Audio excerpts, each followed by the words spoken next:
even the soundtrack to this game. Like, what in the hell happened to it? Why?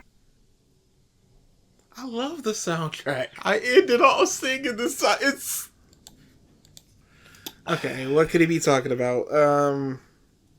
Well, let's just hear it. Happened to it? Why is it so bland and forgettable? You, of course, have the ones everyone already knows about. Tusanarkand, Besaid Island, Mount Gagazet.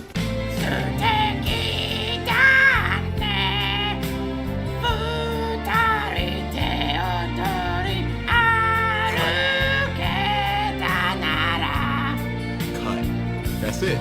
We got it. Yo! But the boss tracks, the in-between tracks, why are they all so forgettable? And Hey, not every backing track is going to be a banger. Yeah. You're gonna get some whatevers. You're gonna get some I like it in the moments. You're gonna get some forgettable ones. Yeah. It is what it is. I can't imagine Final Fantasy IV had let's just say the 70 tracks of in Final Fantasy X, and each one was a certified banger. I can't imagine. Go back. why are they all so forgettable? And they can't all be winners, but it's again a question of the majority instead of the minority. Some tracks just make me tilt my head, like this one that sounds like I'm running away from Jason Voorhees in a war movie. Hey, Pause. how about it's a tense situation? What was going on in that moment? Was it home being destroyed and overrun with fiends? Maybe that warrants a track like that. This is not a complaint on the track is bad or anything. It's just that I feel like I was being chased by Jason. It doesn't feel like it belongs in a Final Fantasy game, I guess. But for the situation, it works.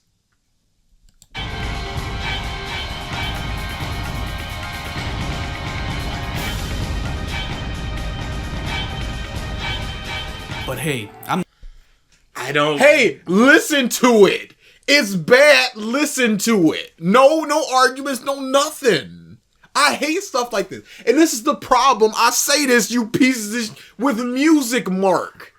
He can't say nothing other than look at it or listen to it. We can't say nothing other than I like it. What I do we don't get like from this?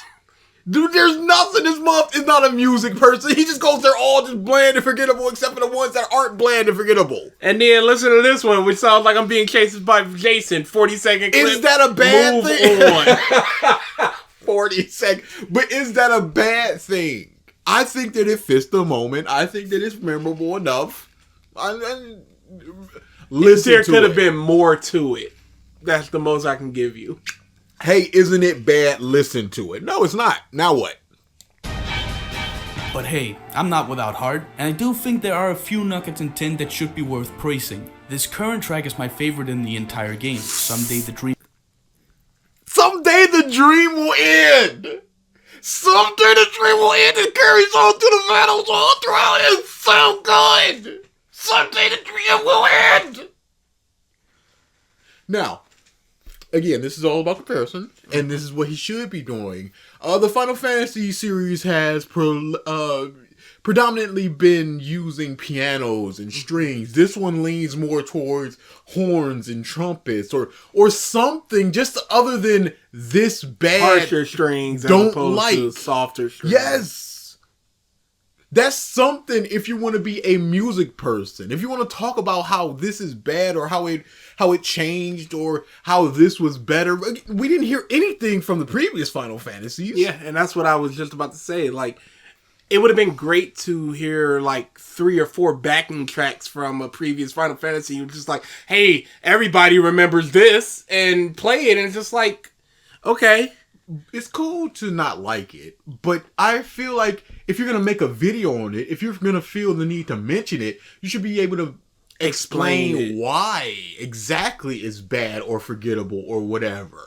You should have put up a track and just be like, tell me what boss battle this was. And it's like, okay, you didn't remember, so that's how forgettable this was. Put up the 3 Seymour boss battles and go, which Seymour boss battle is this? You would think this one, since it's the last one, would be the most bombastic one, but it's sort of subdued or something or anything other than just listen to this. The entire game, Someday the Dream Will End. It's an instrumental cover of the melody Sooty Danny had, but with this tonal change through the half of it, making the track more representative of the finality lying ahead. It plays right when you get to the ruins of Sanarkand, the end of your journey, and it even carries on through battles as you trudge through the debris and broken buildings leading up to the next cloister. Sadly, the music stops after you get inside the temple, but it was a powerful moment in 10. Probably the best part. The overall look of the game. Y'all know what's fixing to happen when we go in there. No celebrations. No quips or battle. Ha! Take this. None of that. Somber song plays throughout. No celebration. Get you in spears and hey, that monster dropped a ball and some claws. Keep walking. Keep killing. Yuna's gonna die. This track plays throughout.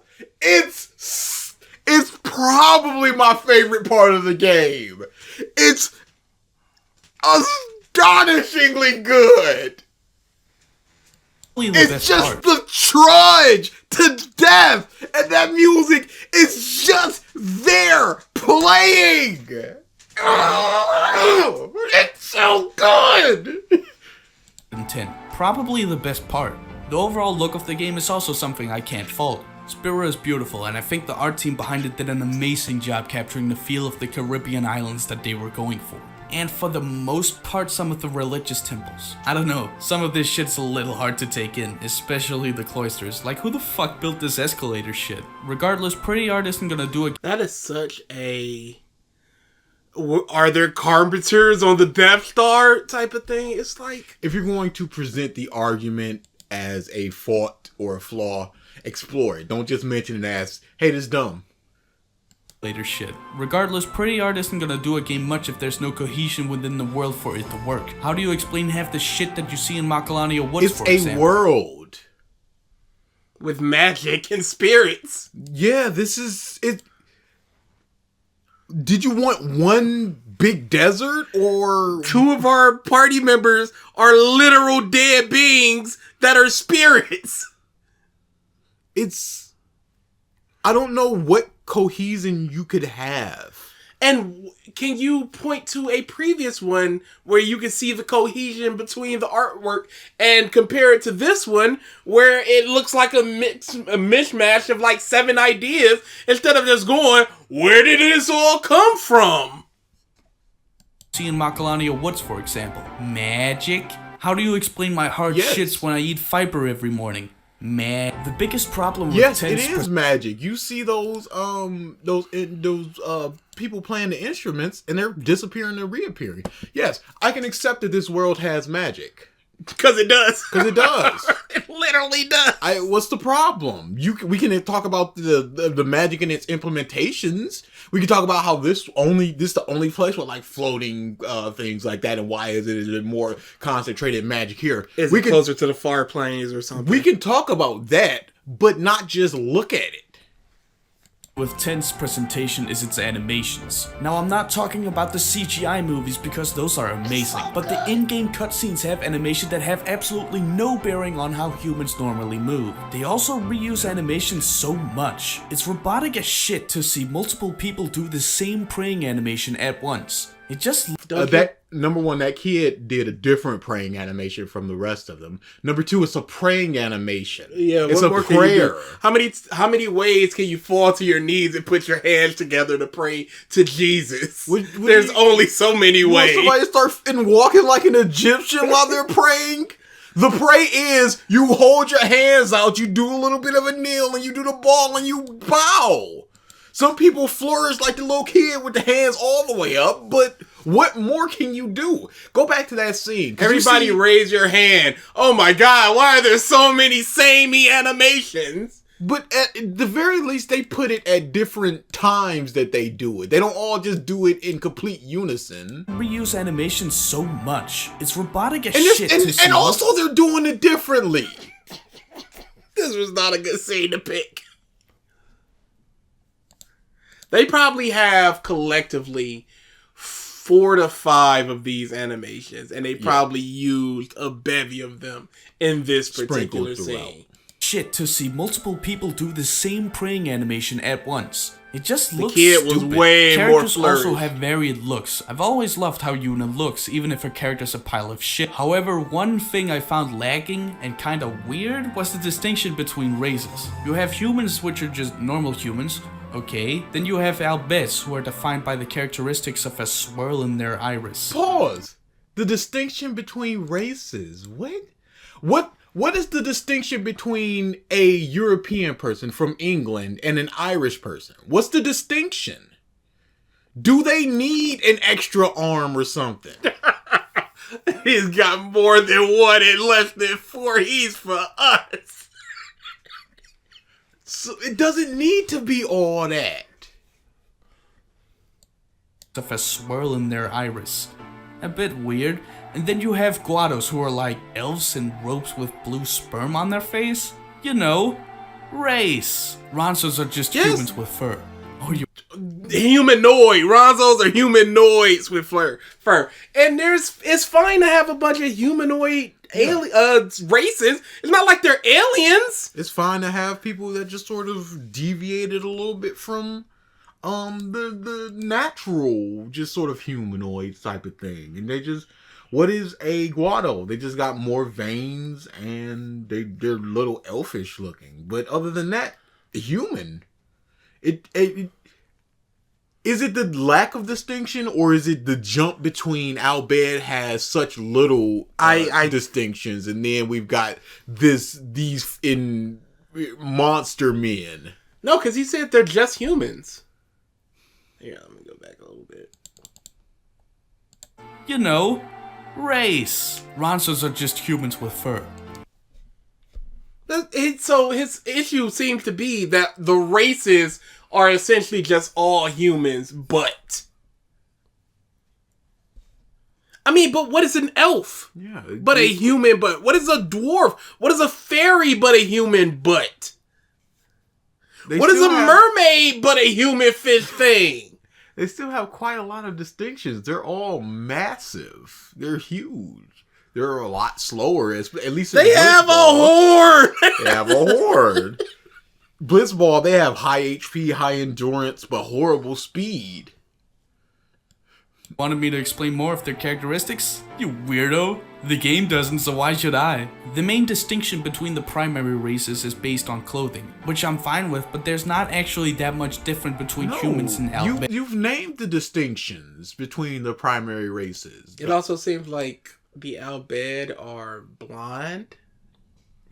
I don't know if I ever saw a non-blonde Albed. A lot of them are. Keepa. No, not Keepa. There's another one in the ship that he may not be blind, but yeah. Actually that much different between humans and Albeds, other than that swirl from a biological standpoint, which begs the question if this was made to show that we're not that different and everyone's a human, or I'm giving this game way too much credit. No, it's races don't need to be such sweeping changes. Sweeping differences. You don't need a merfolk race of people. But then you would just say they're humans with scales, even if they were full-on fish people.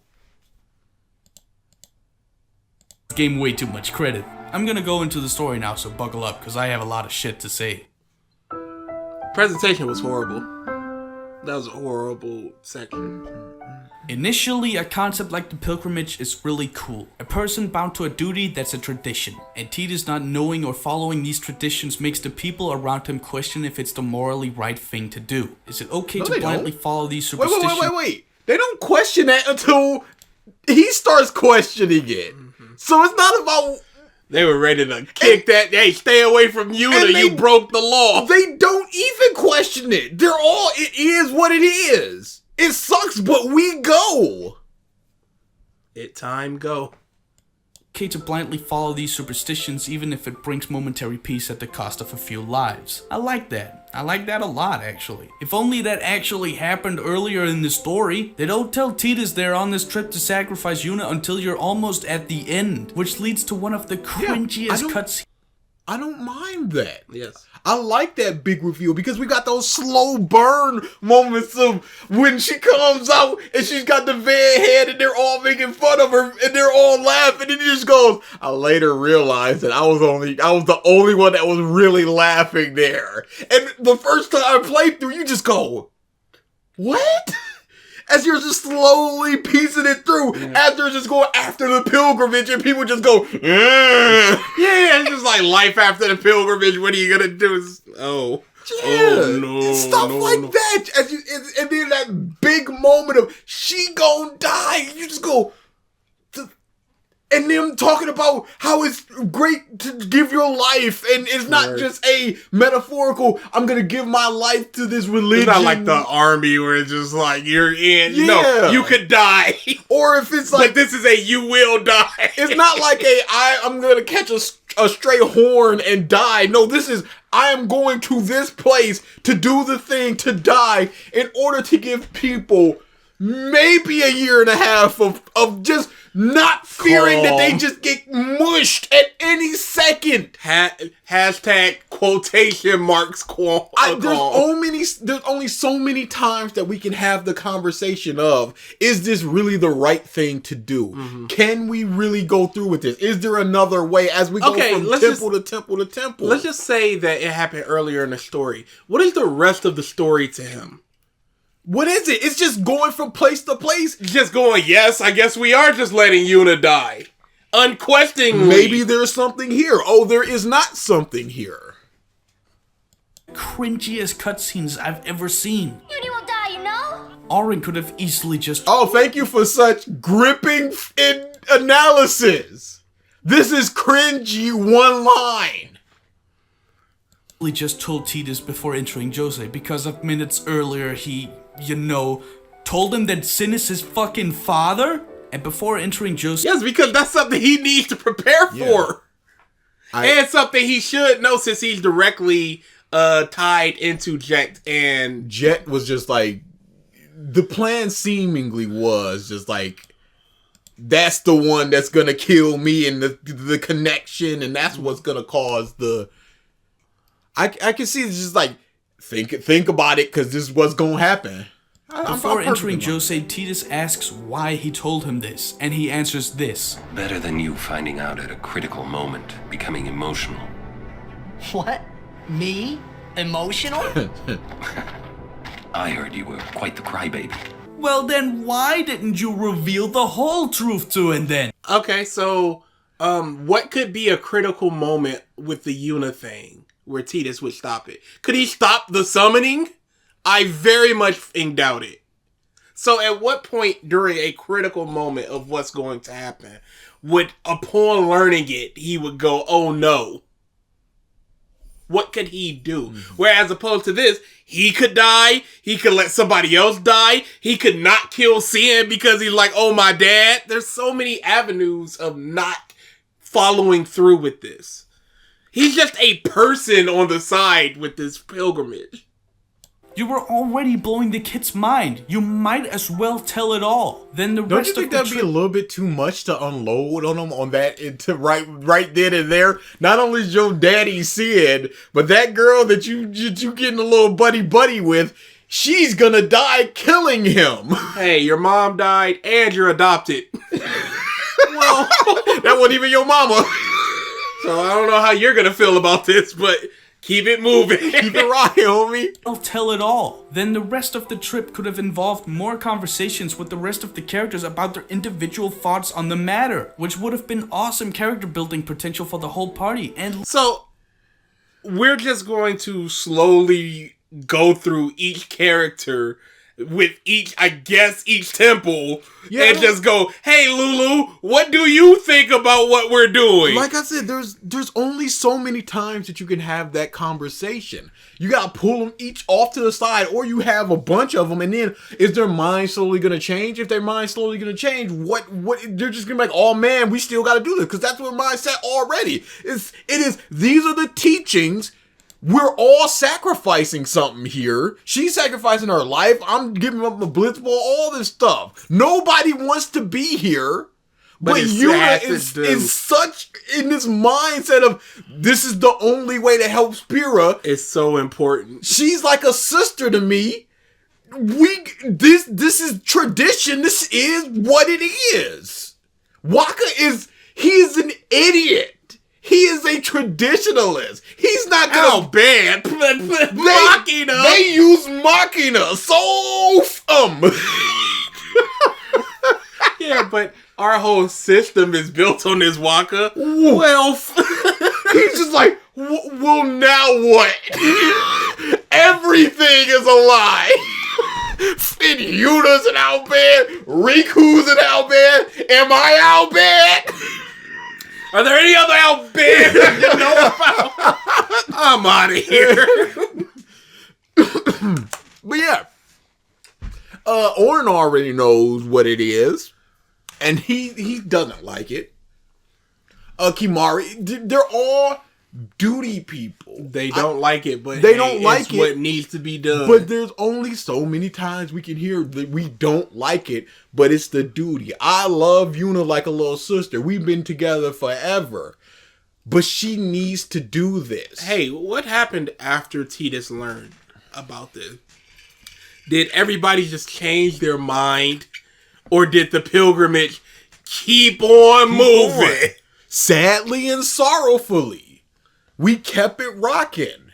We got everything that we need to know between home to Xanarkand. All the conversations. We don't need a prolonged chipping away at Waka just going, yeah. Where does he go? He doesn't stop Yuna. He already is at the point of, I would prefer not to do this. But it must be done. But it must be done. Where else could he go?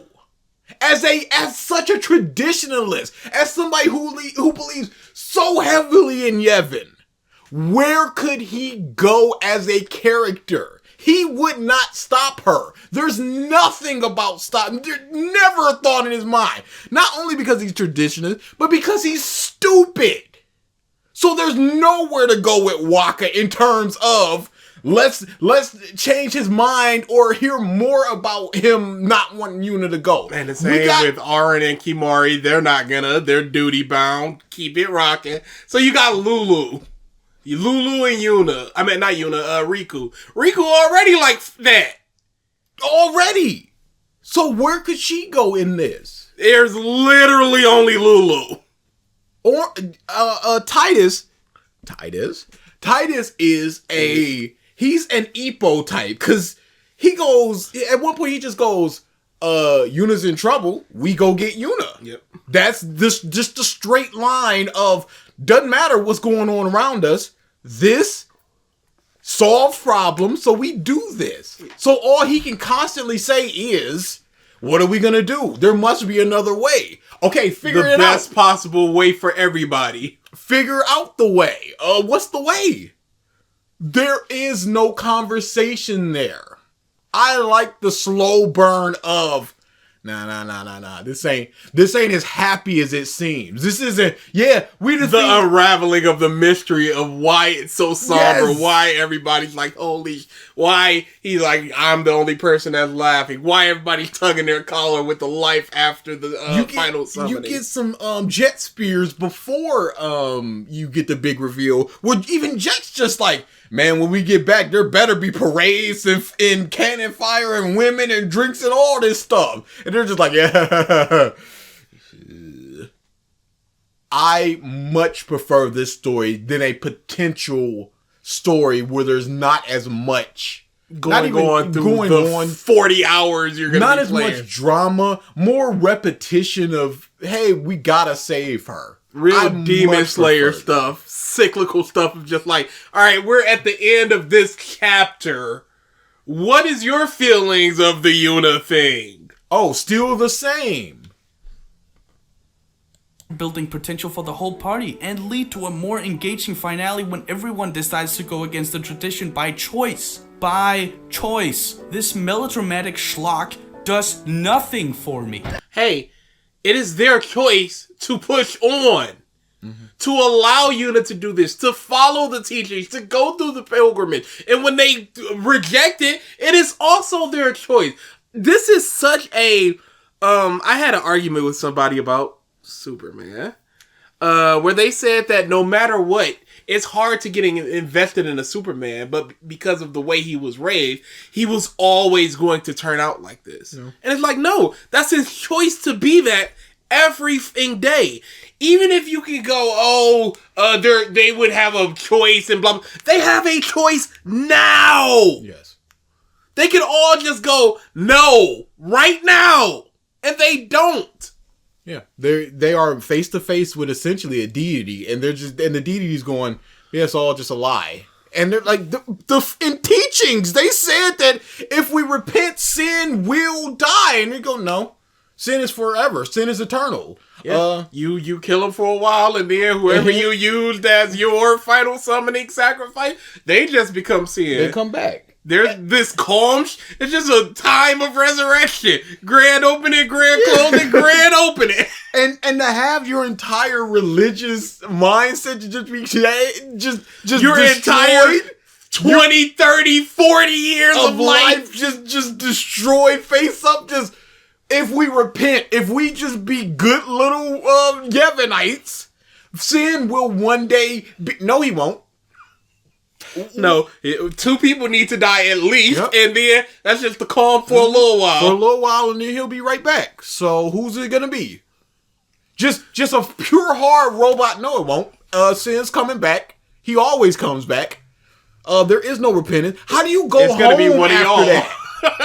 How do you just go back to be saved, Bill, and as you're just sitting there just going, sin, playing blitzball? He's gonna come back. He's always gonna come back. So now, do you even pray anymore? Because the whole repentance thing is, we repent, we be good people, and sin will no longer... But then, that's not what it is. So now, it's just like, okay, so am I even a Yevonite anymore? Your whole world is turned upside down. I can see them wanting to punch God in the face. Does nothing for me. This scene gives me heart failure, man. The end of Bigelow Island is when Why does it? Oh, he seems like he's about to explain it. Okay, let's see. Bigelow Island is when Tidus finally finds out that at the end of Yuna's pilgrimage, she is going to die using the final Aeon to defeat Sin. But the scene isn't in focus. Tidus is too shocked by the news to come up with the arguments and questions he's always had during the trip inside his head, which makes the rest of... But it comes later. Why didn't you guys tell me? Is there any other way? Those comes later, but this is a big burst of emotion of, I told her all that stuff. And she's just been smiling and just knowing she's gonna die. Not only was I a piece for giving her that hope of we're gonna have some fun together, but we're not even gonna do that because she's gonna be dead. I much prefer. Why would, after being told that, he be this calculating, unemotional? Hey, hold on. You guys, with the whole pilgrimage, y'all said, well, is there another way? I don't know, maybe. Kind of like what Oren said earlier. He got emotional. His head, which makes the rest of the scene super awkward because everyone's just standing there twiddling their thumbs silently saying, Yuna knew this Do you think that we didn't try to stop her? Yuna is a little weenie, but... She understands. She's much like Titus, where she just goes forward. How do I? That's why she was gonna marry Seymour Guando. How do I give people a little more hope? 2 Grand Summoners coming together, races mixing and all that. Fantastic. How do I get Seymour to turn himself in? What does he want from me? He wants to marry me? I will do that. I'm not going to tell anybody about this. That's Yuna. It's all there. And it's all amazing. Saying Yuna knew this shit was gonna happen when she became a summoner. And we didn't say anything because it was too hard to say. Literally said, do you think we didn't try to stop her? They know that Yuna believes this to be a summoner's duty. Her father did this. She knows what's gonna happen. It's hard enough as it is, but she's gonna go for it. So they might as well be as nice and kind and make her as happy as possible on the time leading up to her actual death, which is coming ever closer. Which is the end goal. There is no other goal but her dying. This is the path that she's chosen for basically all of her life. The scene that you just showed with the other summoners was just like, we need to defeat sin. We need to give the world hope. This is the path of the summoner. That's what it is. That's the end goal of the summoner. You walk into that mug knowing that, and all the people around you walk into that mug knowing this.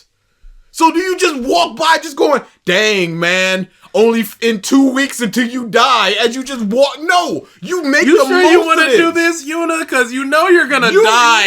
She's been this for 17 years. Yes, she's sure about this. There's nothing you can say to her.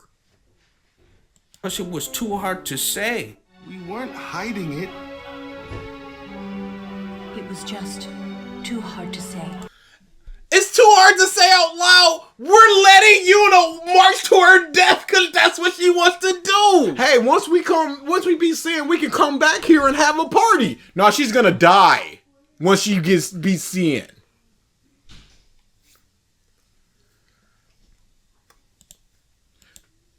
Too hard to say. This is so stupid. The journey takes place over multiple weeks. People have a problem coming forward with much less critical things. It's too hard for people to say at times because it becomes too real for them the second they say it. They don't want this. They're not trying to say it. They're not trying to hear it. Because it's just as easily have been winning them up.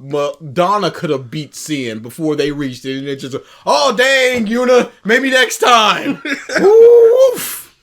All right, let's teach you some blitz. Weeks. How has not a single one of them slip up? How hasn't any... Slip up how? Slip up how? What are they?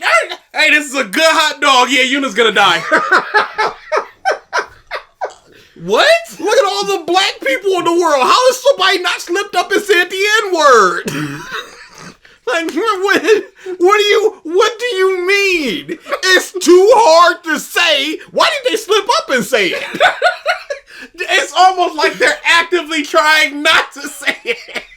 Maybe that's why they didn't slip up and say it. Maybe if you got a horrendous secret, or do you slip that into a casual conversation?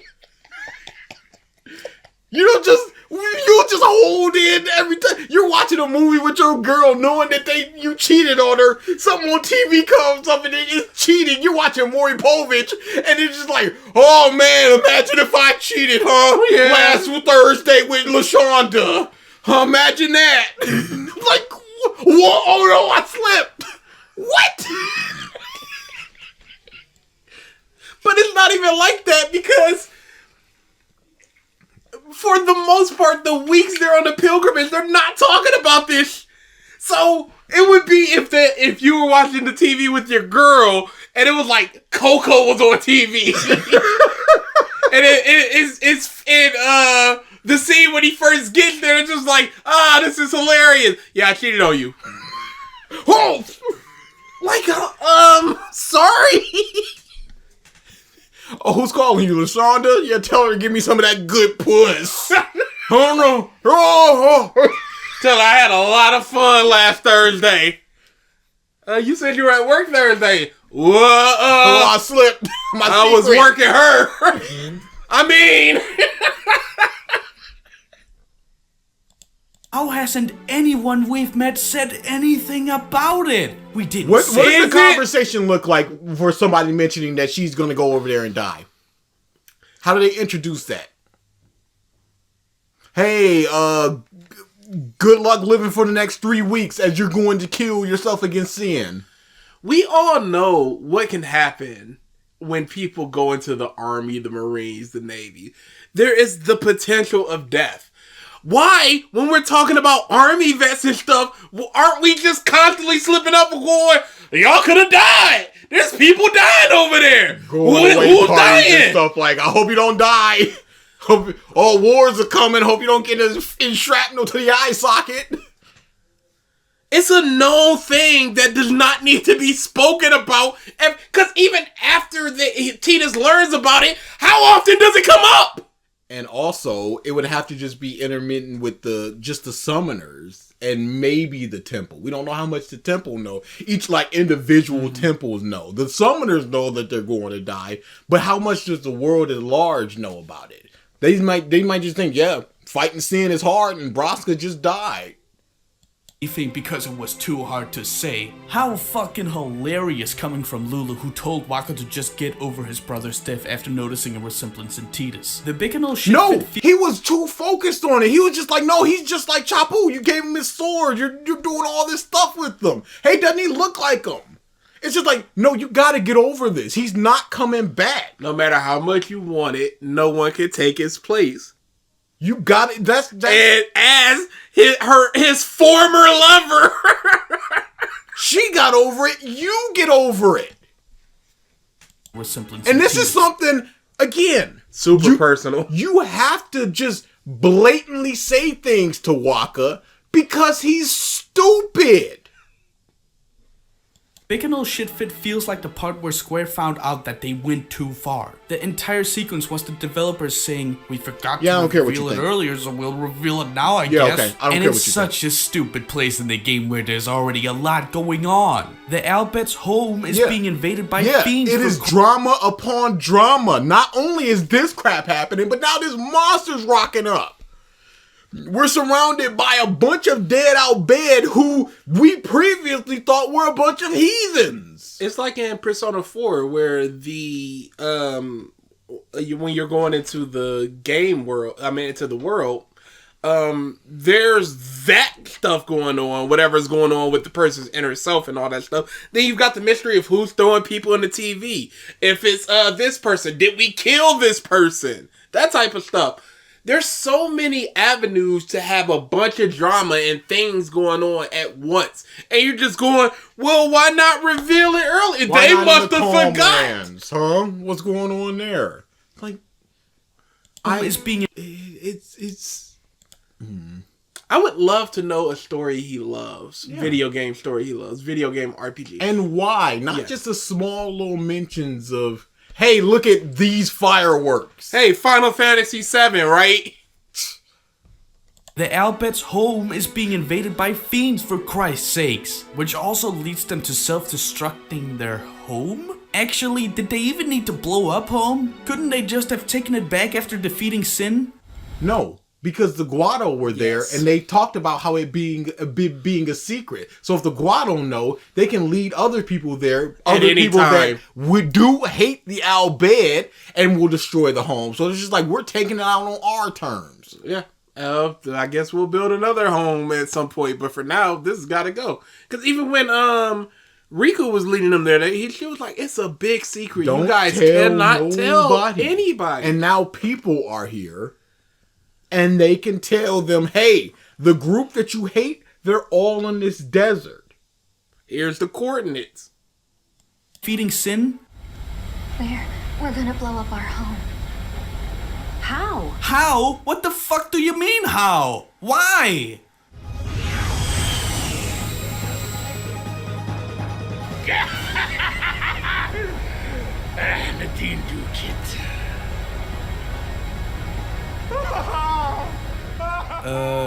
what exactly am I supposed to feel here? With the big and little shit fit, the team definitely wanted a moment here that would make Titus look sympathetic for the upcoming love scene. But it lacks power due to how squealy the scene comes across. But Oh, he's whiny. He's got a high-pitched voice and he's screaming his emotions. Oh no, you can't emote that way. You gotta be calm, cool, and collected and systematically break down each of the other person's thoughts while saying they were in the wrong. That's the only way to convey that you are upset at the situation at hand.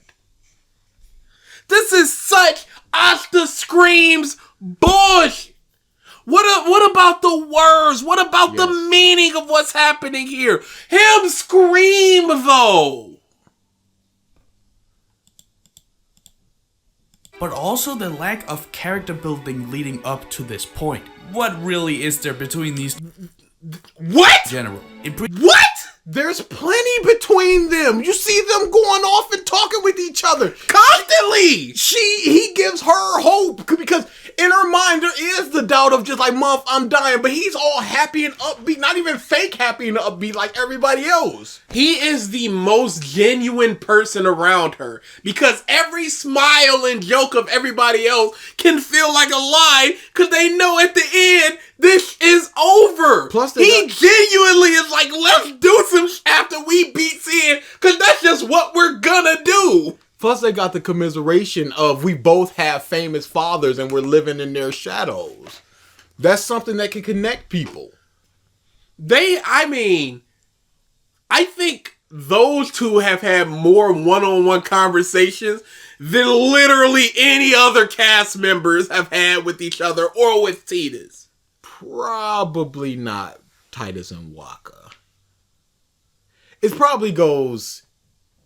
It's close between Titus and Waka and Titus and Orin. Because there's a lot of just staring back and talking with them. But it'd probably go Yuna... No, I mean going off alone.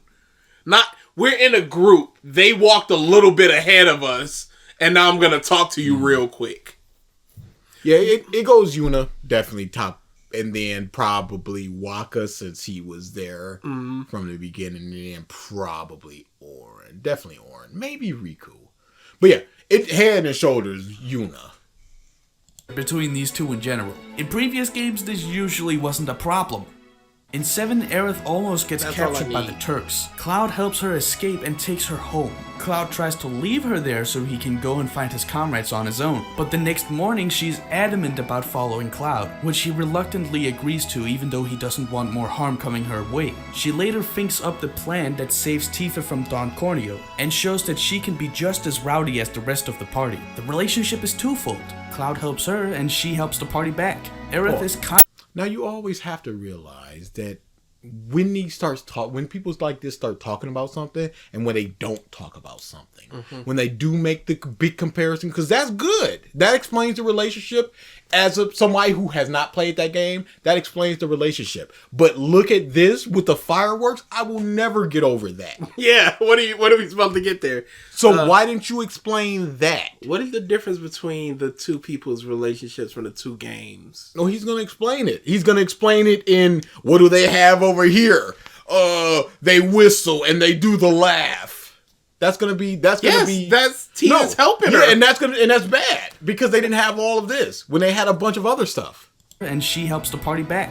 Aerith is constantly looking to prove herself capable of handling tough situations. Plus the scenes of talking between the action about the origins of each other helped build the character of them as well as their relationship when it's found out that Aerith is more than just a human. Her eventual death mattered to people because she was a part of the team, and why the eventual rape of her character in the offsprings of this game angers me. Angers me quite a bit actually. She was a good fucking character and then you had to make her send fucking 89 letters, pieces of shit. Fuck you, Tabata. In 9, I can pretty much fill an entire video talking about the romance between Zidane and Garnet. An extremely innocent and cute relationship between Garnet, who wants to do more than just sitting around on her royal ass, and Zidane's lifestyle that directly complements her obsession with freedom. And this is... It sounds like Aladdin. It sounds like a fit Aladdin. With freedom. And this is without even talking about what the series... He barely mentioned what happened in 9! He's going on 4 and 2s and 1s now! We're on whole different games! I just want to hear how he downplays X. To achieve with relationships in the prior games like Final Fantasy VI. So let's unlock two lost souls on two different sides. In Final Fantasy IV, a very simple but still well-established romance between Cecil and Rosa that gets introduced early enough for you to care about the two when something's at stake. Fuck it, even 8 was better than this. Renoa and Squall's first meetup that includes the two dancing out of graduation after Squall passes his exam was cute. It was cute, alright? And innocent. It leads Laugh, cringe. This is cute and innocent and all that. And what do you have here? Ah! No, that's the argument. Alright? But let's hear And it. innocent. It leads into the jealousy Squall feels when she keeps mentioning Cypher, his rival, and often getting into arguments with her on their differing views on life and politics during missions. Most of 8 revolves around Squall finding out what he ultimately wants in life, and his inner frustrations when other characters place too much faith in him to do the right thing, when he feels he can barely stand on his own. Renoa gives him a new meaning when he saves her from the sorceress as she reaches out begging him not to leave her, forcing him out of his comfort zone. She eventually convinces him to put trust in his friends, and Squall finds out that all he ever wants is to be with her after a ton of inner soul searching, leading to one of the most overly dramatic and silly sequences I have ever seen in a video game story. Most people can't stand this part of 8, but it's sappy and campy. I like it because it's so ridiculous. It has value on that alone. You sappy scared. and campy, and I like it because it's so ridiculous. So let's just keep that in our mind, just in case he says something is ridiculous And campy and and he sappy. doesn't like it because of it. Value on that alone. At least it was better than this. The wind. It's nice. Right. Yes, yes, it is better than essentially their second meeting. And I think they sentence that I think later, they laugh literally right after because of how little they actually had to talk about. And then they go into an actual conversation. Yes. It's very easy to talk about how bad something is when you misrepresent it. Right. Now let's see what you can do. Huh? Come on. Laugh bad. Laugh bad, y'all.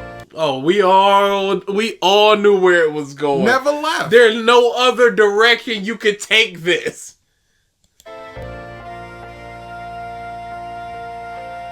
Hey, what was the lesson she imparted with this? I wonder what that was. Smile through the things that you don't, even though you might not be happy. Oh, Laugh. like her literal journey? Like she's doing here. As children are coming up to her and smiling, just going, yay, beat sin. Hey, so it's like she helped him understand that sometimes you have to just smile through the pain, and he helped her by giving her a little bit of hope in this journey, which feels virtually hopeless. Almost like what you said with that era of in cloud stuff.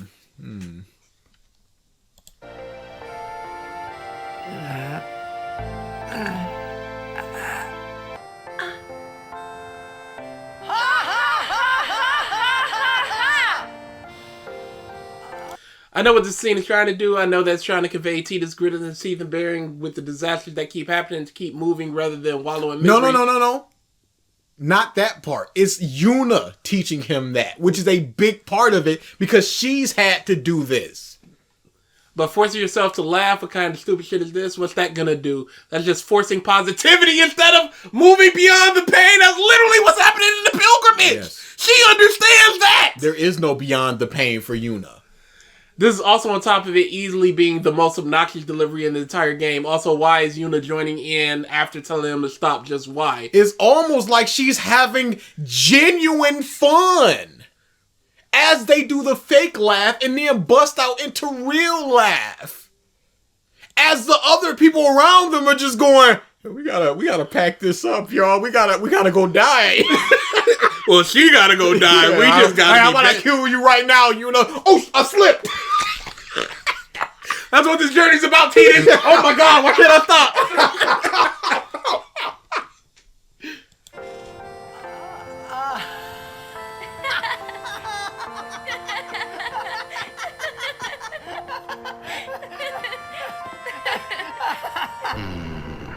Must be tough, Yuna. I'll be fine with you here. You see, Yuna, what I mean is, you really shouldn't worry, you know?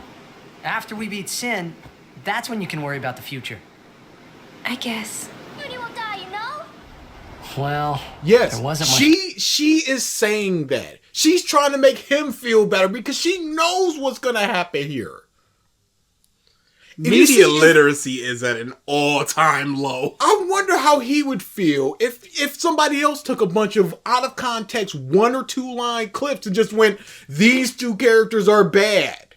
Ignoring the fact, like I said, the commiserating between the famous father and living up to those expectations. The back and forth that they have about making each other feel good about this pilgrimage. The fact that they're around the same age. And there's nobody really around that same age. There's a lot going on here. Titus gets, Yuna gets kidnapped in, when they're doing the Blitzball tournament, and Titus is just like, all right, let's go get her, this Blitzball. There are 2 people that dive in the water after the L-Bed and take Yuna. It is Waka, it is Titus. No hesitation. Well, there wasn't much to honor about my old man, that's for sure. You shouldn't say that about your father. I got the right. I guess you do. So, what do you got to say about that scene? You shouldn't say that, honoring my father. Titus knows about his father, knows about all the bad stuff. Yuna does not, so she goes, you shouldn't say that about him. And he goes, I got the right, meaning that he has more knowledge about Jet than she does. And she goes, dang, maybe I don't know stuff of everything about Jet, as I've only known him for maybe about a year before they went on the pilgrimage. And she goes, yeah, I guess you're right. Also, she knows Jet. So, that's another connection. You do. What are you looking at? We were just worried you guys might have gone crazy. And this all builds up to having a shit fit and water 6. I didn't feel anything because really, what have these characters learned on this adventure? Titus is... Do you need to learn on an adventure for a romance to bud? For a friendship to bud? Can they not just be enjoying each other's company? Can they not just be supporting each other? Is that not enough? They genuinely laughed with each other after doing something stupid. This is still a fucking klutz that doesn't know what's going on or fix before talking, but still has to convince everyone that it's all about him. If you want everything, you'll end up with nothing. But I want everything! But I want everything!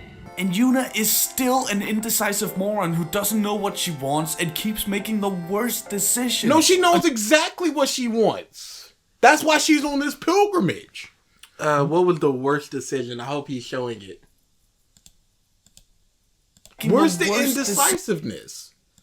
Until at the end, where she's forced to make a decision. But oop, Titus is dead. Now I gotta live the rest of my life trying to find him.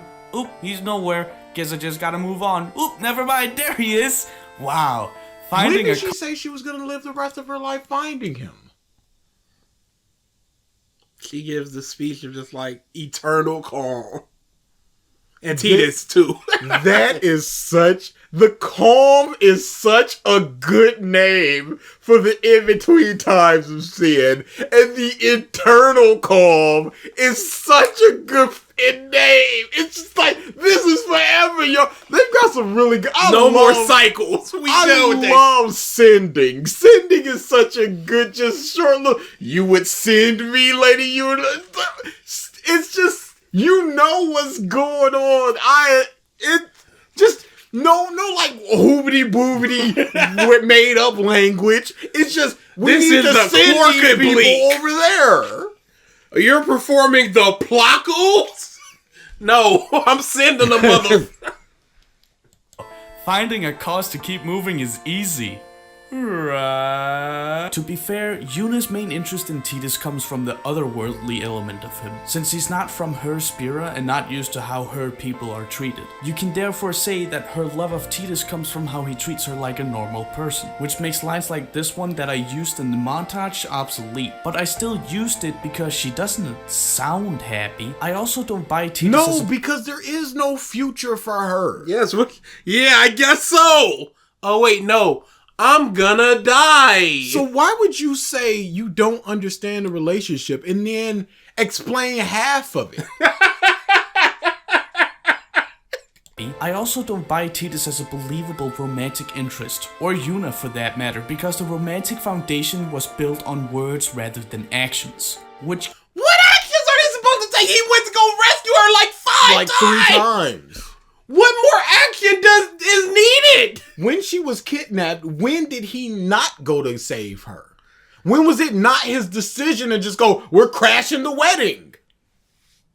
As Waka, the stupid man that he is just like, why is you to wear them clothes, them fancy clothes? It's like, it's a wedding dress. Oh no! Shouldn't we stop there? Hey, that's bad, y'all. Hey, she said, oh no, that's Seymour. Machina!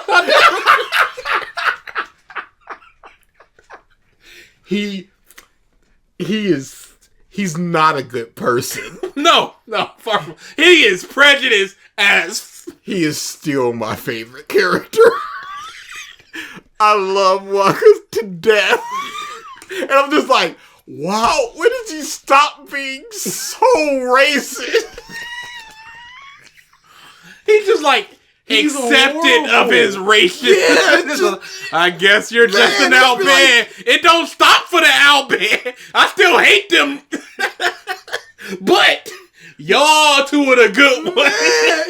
It's like your friend who's just like, you're just chilling, laughing, having fun. It's like, ugh, the Chinese. And then they just move on. It's like, man, I just gotta deal with this. Why you gotta be like this? And then you gotta hang out. You bring your Chinese friend around. It's just like, I don't know why you invited me too. You know what it was gonna be. He goes, Yuna's Albert. Why didn't y'all tell me? He's like, you're a racist. We knew how you would act. And you're acting like we predicted. You racist. It's like the Static Shock episode where Virgil goes over to Richie's house, just like, oh, your dad's here. Oh, no. Oh, I've heard a lot about him. I smell him. Yo, this dinner table is about to get real racist. Dad! Why you like, hey, why you know our bad language? Why do you know that language? It's like, I'm Albert. Oh, no, I've been traveling with one of them. Right under my nose. Kimari, are you Albert? No. All right, good. Let's show me the mind. Look me dead in my eye. I'm going to keep looking at him. All right, I'm satisfied. It's been 2 hours. That's one that's not an Albert. All right, line up. Not you, Riku. Get going. Get to stepping. It's like the alien the test in the movie where they had to pick their blood. The thing. It's like, girl, let's get them blood out here. All right, let's go with the one I know is an Albert. Let's see how this reacts. Oh yeah, it's bubbling up. Obviously. You were the one, huh? All right. Burner. Than actions, which can work, but it's a dangerous line to tread when writing romance for science fiction. Look at Okay, what actions did Aerith take? She wants to prove herself to the group. What actions did that have to do with anything romantically? Because every other thing you mentioned were romantic ones.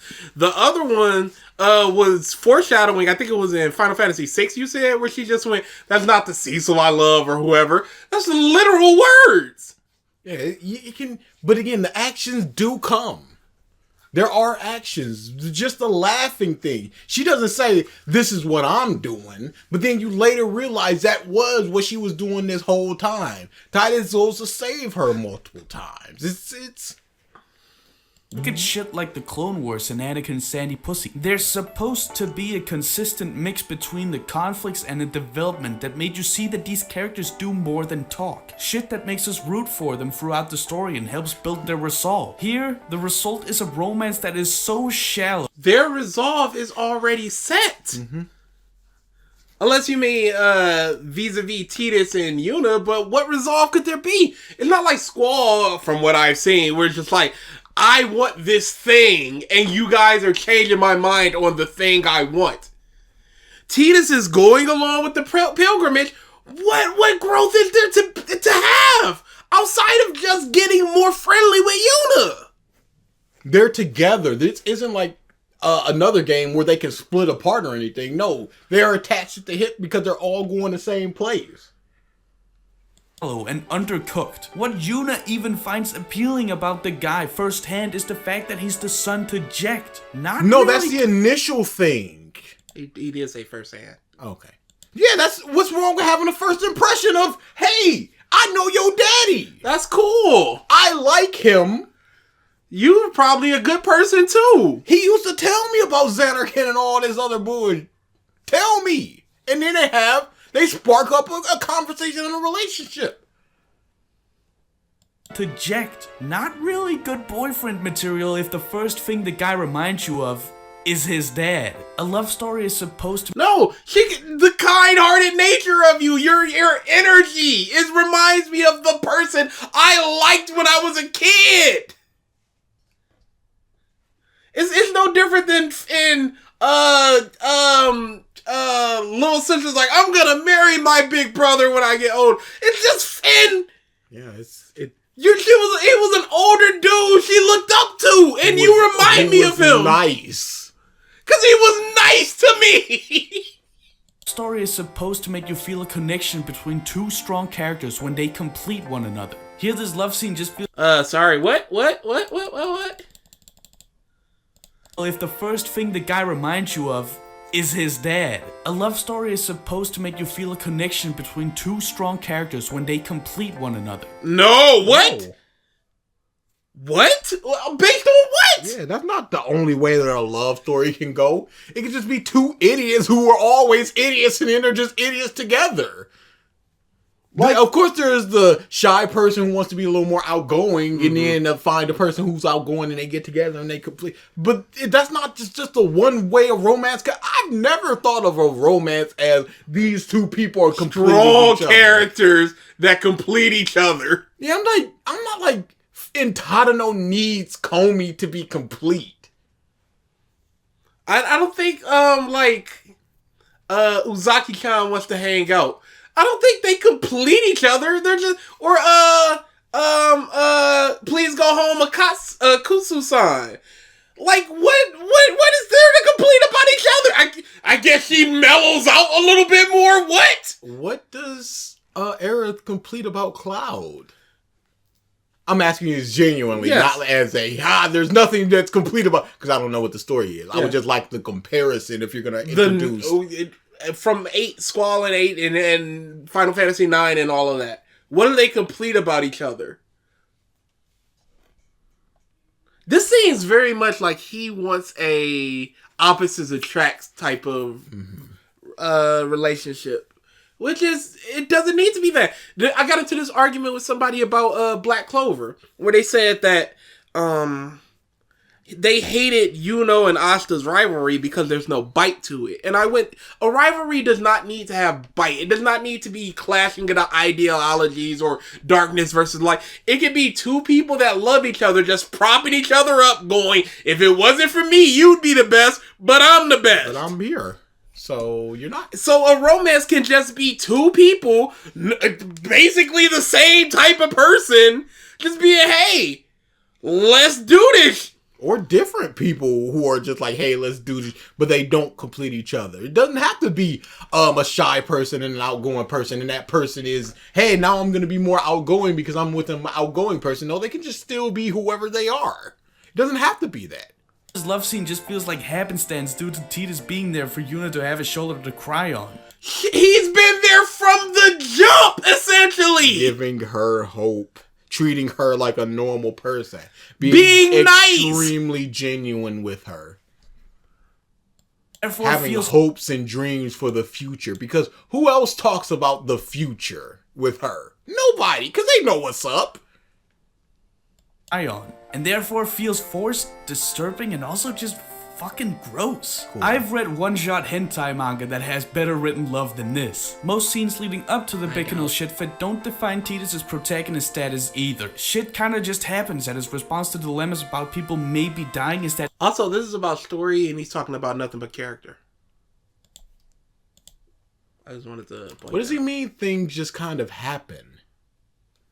Maybe he's about to explain it. about people maybe dying is that it's his story. And then we continue to have these inner monologues about how different everything is in Spira compared to The narration from when he says, "Let me tell my story." As this is in medias res, so he's going. We see near the end, and he flashes back, and he's telling the story of and they were all laughing, but they really weren't. Dang, the next day got real nuts, y'all.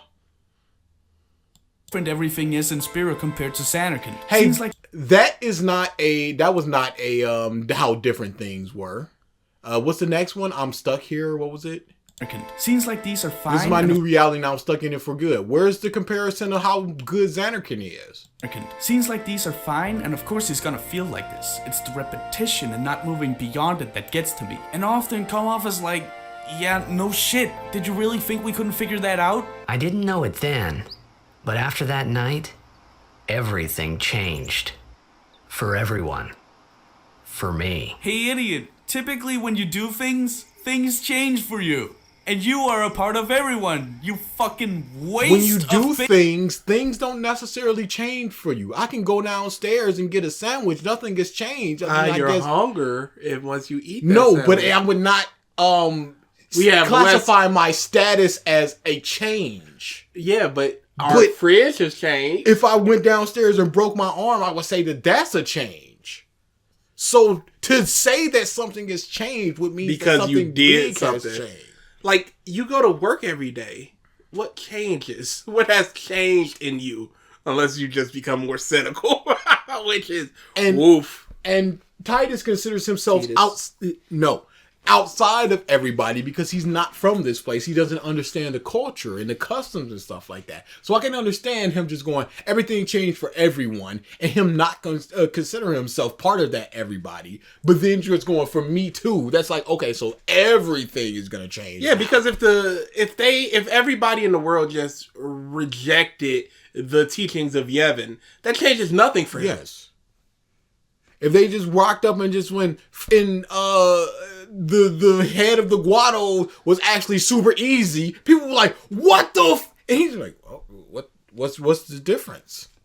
That's the difference here, in including himself in that for me. There's also more flashbacks that build a stronger character of Jack than any real story time with Titus. In fact, from what they showed, Jack really doesn't seem that bad of a guy. Confident, energetic, and cocky, but good-spirited. He even recorded... How is that everything that... Isn't that everything that Titus is as well? Yes. Star player of the Xanarkand Apes. Yuna, you kinda remind me of your daddy. So he's established that is better and clearer than Titus when it's essentially the same, and he's gonna explain how he gave that little message and what else. But good-spirited. He even records a message for his son about how he's sorry for how he's treated him in the past, which Titus doesn't acknowledge until the end of the game. Titus doesn't work when what is he supposed to do then? To the hologram! He's grappling with his thoughts of he was nice to everybody except for me, and I have to kill him because he's seeing, and I have to find a way to kill him. And in this centuries long journey and reincarnation and everything, he's grappling with all that. What does he say in that moment as he's just going, yeah, be good, keep your nose clean? He's like, man, this dude. He hasn't come to terms with anything yet. This is just some dude that's been abusing you all of your life, just going, I was actually a pretty good guy, actually. Yeah, sorry. I'm actually really cool. To everybody but you. I'm the best guy. And you're all right. Cause you come from me, the best guy. All right, on your way. I gotta go. Tidus doesn't work when you build him up as this douchey sports celebrity either. Cocky and confident. Like you said, Jack was. And we see him being those things. Sports celebrity either. Can't think of many other people I have less of an emotional attachment to. Sometimes he has a lot of confidence, and other times he acts like a lost child. It happens. Yes, he has the confidence in the things that he understands. Hey, we gotta go save Yuna. No problem. Yeah. Go back to that scene, because I think that was the scene where he was just like, I don't care. What if Yuna gets kidnapped? And he's like, we'll go save her. That's all there is. We'll protect Yuna from anyone, anywhere, because we're guardians. And then he said, this one, he acts like, what? And other times he acts like a lost child. Like I care that the precipice must be followed. Yes. If she's in trouble, I'ma go in there. He's not a lost child in this. He's a petulant child. Yes. Screw the teaching. Screw your traditions. There's somebody over there that needs help, which speaks to his character. Happens so frequently. He didn't know her at that point. Nope. It was just somebody who was in trouble. So frequently, I can't even tell what he thinks he is.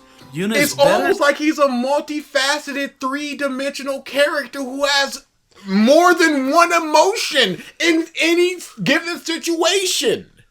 I've saved Yuna. We've saved Yuna constantly. We've been on this journey for however long. Whatever happens, she gonna be safe.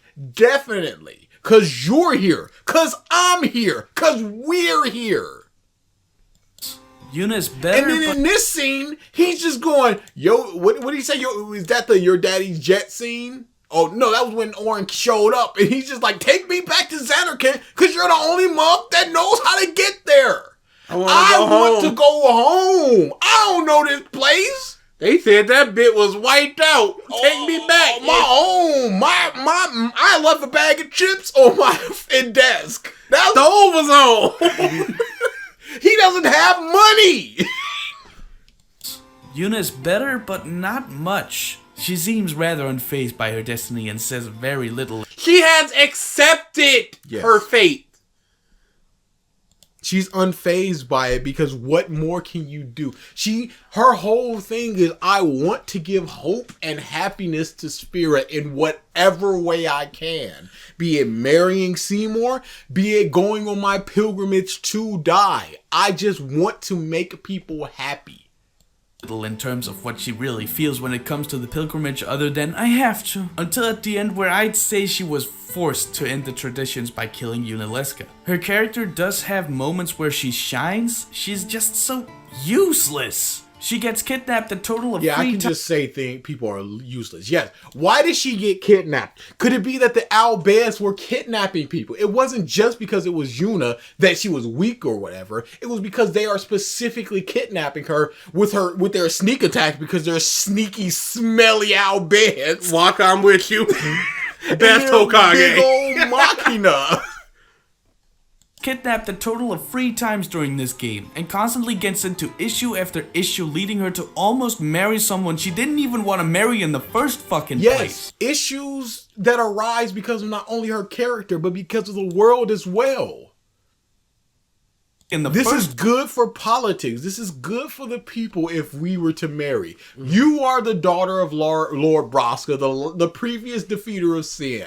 I am the high summoner Muff in Seymour Guado, swangling and dangling. Head of Guado, son of Guado man, I forget his name, but whatever. But we are 2 high profile people. We are two strong summoners. We come together. People are just gonna be like, oh, they're gonna wipe out Sin. Nothing to worry about. Two people did it before. Here we got our two people. And then that brings hope, more hope to Spira. Hope that it's kind of like the hope that Yuna's giving. How she feels better because she's giving that hope, and she wants to give that same feeling to other people. Nah, she's just boring, and there's nothing to her. Useless. Get this bullshit out of here. Didn't even want to marry in the first fucking place. Yes, All but she because does it because it's her duty. Just like she doesn't necessarily want to die, but it is her duty.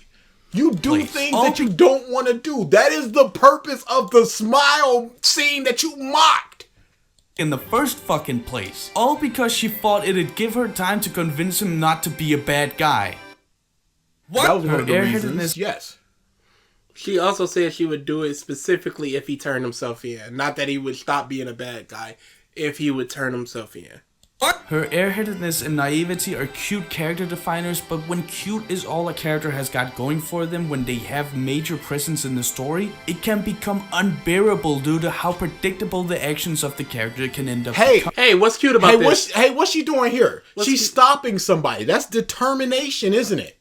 What's cute about this? She's putting herself out there to stop somebody from going to do something. To die. That's of the not character. that. So it seems like that's not her only defining traits. Predictable the actions of the character can end up becoming, and I don't care how predictable. Ink Superman snapping a person's neck is unpredictable. I wouldn't be happy about it. I don't care how predictable. I want him to go save a mother. Why are you showing Why do you say predictability and you start showing her questioning her belief system? end up becoming, and that's the problem with Yuna. She's predictable. Yuna's easy to read.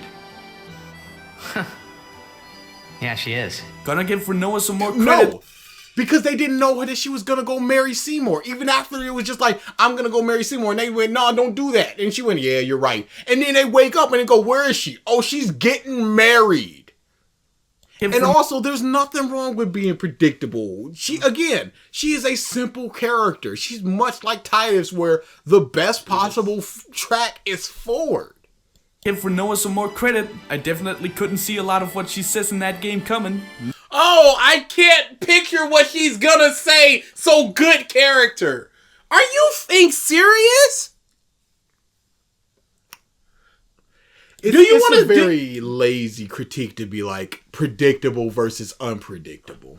Do you want to go to a movie? Sorry to cut you off. Do you want to go to a movie where every 3 minutes there's a different plot? And then after 15 minutes, every 6 minutes there's a different plot. So now you're like, oh, I predicted the 3 minutes, but now it's 6 minutes. Whoa, unpredictable. Main character died. There's a secondary fifth main character? Oh, this is just the main character throughout? Ah, so unpredictable. No, story structure is fine. I don't think that he even proved that Yuna was predictable. He stated it. No. But that's a lot of this video. He didn't prove it. He just stated it. She says in that game coming, maybe I'm just stupid. Yuna's stoicism doesn't help her either, which might come down to a shyness developed from having to live up to her father's achievements, which is a pretty interesting trait to have and follows through with Titus's qualms about. Sounds like she's kind of questioning what's happening. Pretty interesting trait to have and follows through with Titus's qualms about becoming better than Jacked. But they don't build on either. Titus's solution seems to be to kill his father, which also seems to be what Jacked uses to make him want to kill his Aeon form when he meets up with him inside Sin. Which just fucking... What? Anyone relates to this at all? You're playing a coming-of-age story where the protagonist... Number one, do you have to relate to it? Number two, even if you do relate to it, it is surpassing your father. Yes. Be it by beating him up in a ball game or killing him in this case. He's going, I know what I have to do. I'm not gonna run from this. I'm not gonna cry. I'm gonna face you head on. And I'm going to beat you. Thus showing that I'm better than you. By myself? No. With everybody around me who I can trust. Story where the protagonist's solution to finally mature is to kill his dad. I sincerely hope no one... Technically the visage of his dad. It's to stand up to his dad. And in this case, it's standing up to him and killing him. I sincerely hope no one relates to that. The standing up is the thing. Yes. Hope no one relates to that. Yuna's relationship with Braska is different in the way that she loves him but feels the pressure of having to live up to his achievements since he completed his pilgrimage and brought the calm for his era. So she's uncertain about what path she should choose. Does she follow through with what gives the people of Spira hope, or create the answers herself? Which again, awesome concept, but it doesn't feel like she arrives at the conclusion herself. I use the term... I think that it does because she is being, again, like I said. She said, I'm not going to sacrifice one of my friends. Not only that, but it's also, it's not even going to work. It is going to work, just not in the way you think. And what I meant by this is during the pre-Yunalesca fight scene, where she denounces the final summoning, no one in the party knew that the final summoning required a sacrifice. Orin did, but fuck if the guy ever reveals anything useful before it happens. And so her denunciation of the tradition felt like it was made at the last minute, rather than a choice she made of her own. It was a decision. Yes, it was last minute because that's when she got the information. If she would have got it beforehand, she would have just went no. If she would have got it 3 hours before this moment, she just would have went no still. She's about making people happy, and she's just like, and they're just like, yeah, you got to take away somebody's future. I'm not doing that. Yeah, and then they also become Sin. So pick who becomes the next Sin and who will kill hundreds to thousands of people. Go ahead. Cord. It completely invalidated the love scene in Makulania too, where she breaks down solely because of her unmovable obligation to go through with the pilgrimage. Imagine what could have been achieved. It's so good! Yeah, let's go to Xanarkand. Yeah, let's have some fun. It's awesome party all night. I can't go. It's this game. It's game. It's so good. She just breaks down after they're talking about all this fun. And she's like, my muff in duty. I can't. Not that she won't. She can't. Because she goes off gallivanting around, Sin attacks another city. She's just sitting there like, muff, I could have stopped that by dying. It's so good. This is my game, yo! Pilgrimage. Imagine what could have been achieved if instead of wasting your time Act like you wouldn't be like this if this was a Dragoon video. I didn't say anything. Don't you shake your head at me. Don't you judge me. I literally, oh dude. Imagine what could have been achieved No, we can't, instead we of can't. wasting your time with plotlines that have no relevance to the main objective. Hey, Like what? Not all plots need to be relevant to the main plot to be worthwhile. What did the Kimari Ranzo accomplish at all, at any point in the story, in the main plot? Character stuff. What do you mean by that? Do you want just a straight line of only the... He said we don't get moments like this. Oh yeah, where they just kind of went off of the main plot, where we could just see them chill out and do some But now it's bad.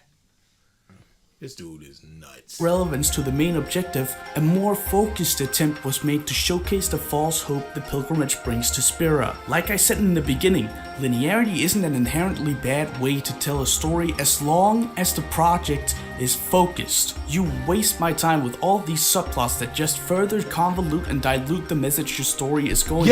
Yeah, this is another person who believes so heavily in Yevon that is a person that was just like, you are your Lord Braska's daughter. He likes Braska. He goes, I like you. Hey, they were having a little fun competition. Like, oh, I'll be seeing before you. Ha ha ha. Tee hee hee. I'm gonna go die now. And he's going, yeah, but you are a traitor. You are a race traitor. You are a religion traitor.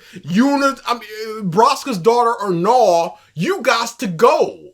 So that is another person who's so steeped in the religion and all this that he goes, even though this is something that I do not want to do, I'm still gonna do it. It's almost like this is a world with varied characters with their own motivations and goals that run counterintuitive or counterpoint to the main cast goals. Almost like other people can have a story. conflicts within the story with people with differing ideas. And No, beliefs. Catalyst. Let's go.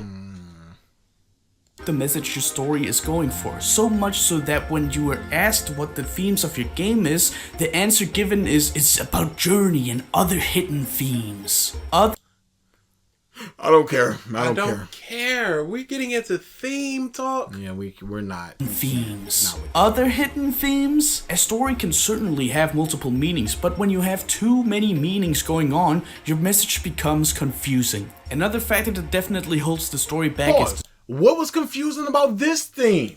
Don't just say that it could be confusing. Explain how it could. How the theme of journey clashes with the theme of self-exploration or overcoming one's fathers or whatever. Or duty. factor that definitely holds the story back is the script. But I don't think the script was purposely bad as much as I think there was some lost in translation issues. In an interview with translator Alexander O. Smith, he talks about how they had to deal with making the English lines the exact same length as the original Japanese lines. Otherwise, the game would crash because the dialogue was tied to actions the characters would make during the cutscenes. This proved to be a bigger hurdle than expected, and it's noticeable in many different lines. There are some scenes clunky dialogue, very bad, and I'm just like, this seems weird. This seems noticeably bad. Yeah. But not now, like that, just off the wall. Yeah. Hey, this slipped through the cracks type of. That makes a lot of sense now. We couldn't do shit. Yeah, there's nothing that could be. The game is crashing with a half a second. Yeah, okay. No. That okay. That's interesting. I want to kind of read that interview. What was that? Nothing bother going back because I can just. It's a video that Yeah. You're right. What did I write it down for now? What was I doing? We both up on that one. That was a big rip. Throughout the game. One that he pointed out in the interview was, with a 10 frame line of dialogue, you can't even say yes in 10 frames. It's 30 frames a second, so 10 frames is a third of a second. And you can't say the English word yes. You can say the Japanese word hai in 12 frames, but you can't say yes in 12 frames because the S sound drags out. No matter what you do, you end up around 25 frames or something. This is all very interesting. Yeah. This should have been a presentation. Oh, absolutely. Yeah, this is goofy. Why is this a story? I understand that he goes the script, but he could have comboed script right into around 25 frames or something. This can be heard here. 無限の可能性俺行ってくるユーナレスカに話聞く You'll think of something? Yes, I'll go ask Yunaleska. She's got to know something. Now in this Japanese clip, the actor does make an affirmative grunt instead of saying hi, which is also something that's not done in Western fiction to my knowledge. So they had to fit in a yes somehow, but the yes takes longer. Affirmative grunts? Yes, But that's still longer than which is but thing. that's not That's not what he presented. said. Yeah, no. In a yes somehow, but the yes takes longer to pronounce than the grunt, resulting in this silly Yes. It's not the only line that's like this. The entire script comes off feeling directly translated because it essentially was. ジェクトさんはその日にスピラに来たんだよまさかだって私がジェクトさんに会ったのは10年と95日前 Why, that's the day that Jekt came to Spira. But It's true, I first met Jekt 10 years and 3 months ago. ユナ死んじゃうんだよ Yuri will die, you know? The 10 years, 3 months ago. You could just say that that's Yuna just being excited about a friend that she met one time. And she's very childish. I see, again, I hate presenting this and just going, Look at it. Make your own conclusion. I don't see what's wrong with this line. Oh, Yuri will die, you know? It had to be. There are a few nuggets that are alright and good. I can't really think of any of Oren's lines that felt badly delivered, but the overall impression the voice actor. There are a few nuggets that feel alright and well delivered, but you can't think of a single Oren line. No. I don't think he said that. He can't think of an Oren line that was bad.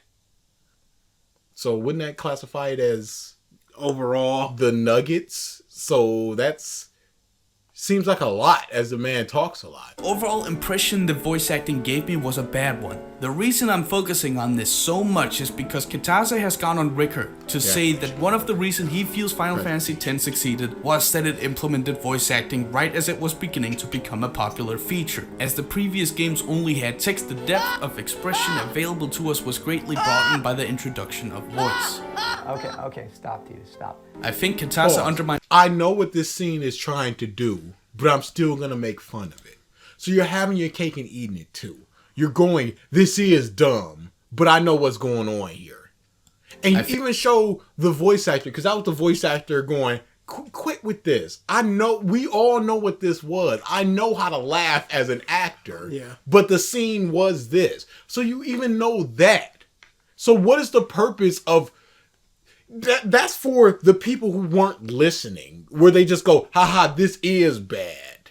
Oh, how goofy. So you get the people that are just like, oh, this is a joke. You get the people going, yes, this is bad. And you get the people going, yes, this is bad, but you recognize what the good of it is. So you get everybody to agree with you just by showing those laughs again.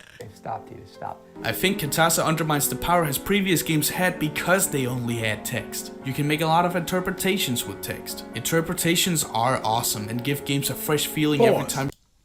Yeah, I don't think that it's necessarily better or worse, one way or the other. No. I don't think that this is a positive because it doesn't have voice acting. Sometimes I read text in a totally wrong emotion than whatever the creator is trying to convey. It's just what happens sometimes. What exclamation mark could be anger or exasperation or whatever. Excitement. Now he goes that is a good part of it, but at that point, you're not experiencing the story as it was written. You're going, it makes the most sense for Tifa to be angry here, so I'm going to read her in that tone. And that's not the story doing that. That's you doing that. That's not the story being better. That's you making the story better by interpreting. I don't think I read tone in my mind. I don't think I put like emphasis on words or like anger or excitement or jocularity or anything. I do. I definitely do. No, I think I just read the words. I'm just not realizing this. You done taught me something, Jacbros? Some type of bros. Turn to or talk with other people about them.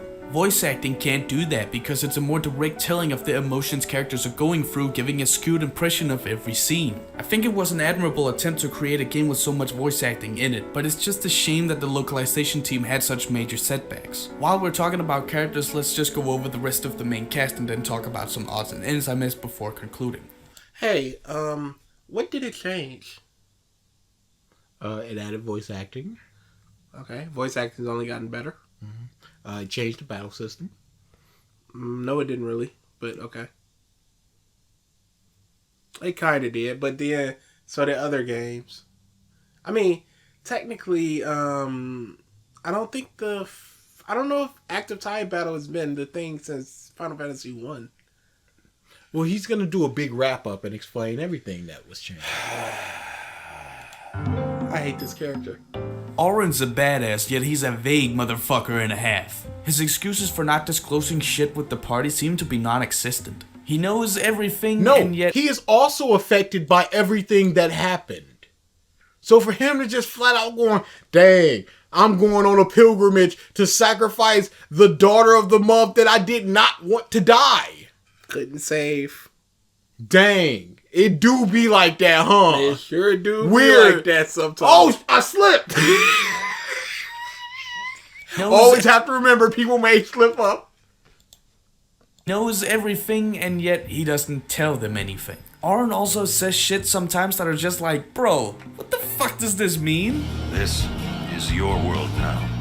Your eventual death would have had so much more weight if I you am just... no longer a part of this. I am no longer affecting. I have no more answers. There's no more fights that I can do. You're on your own from here. You got to go over there and fight Unaleska. Oh, wait, this is after the Unaleska thing. But everything that happens from here on out, you can't ask for my sage wisdom. This is your world now. Shape it however you want. Do whatever you want.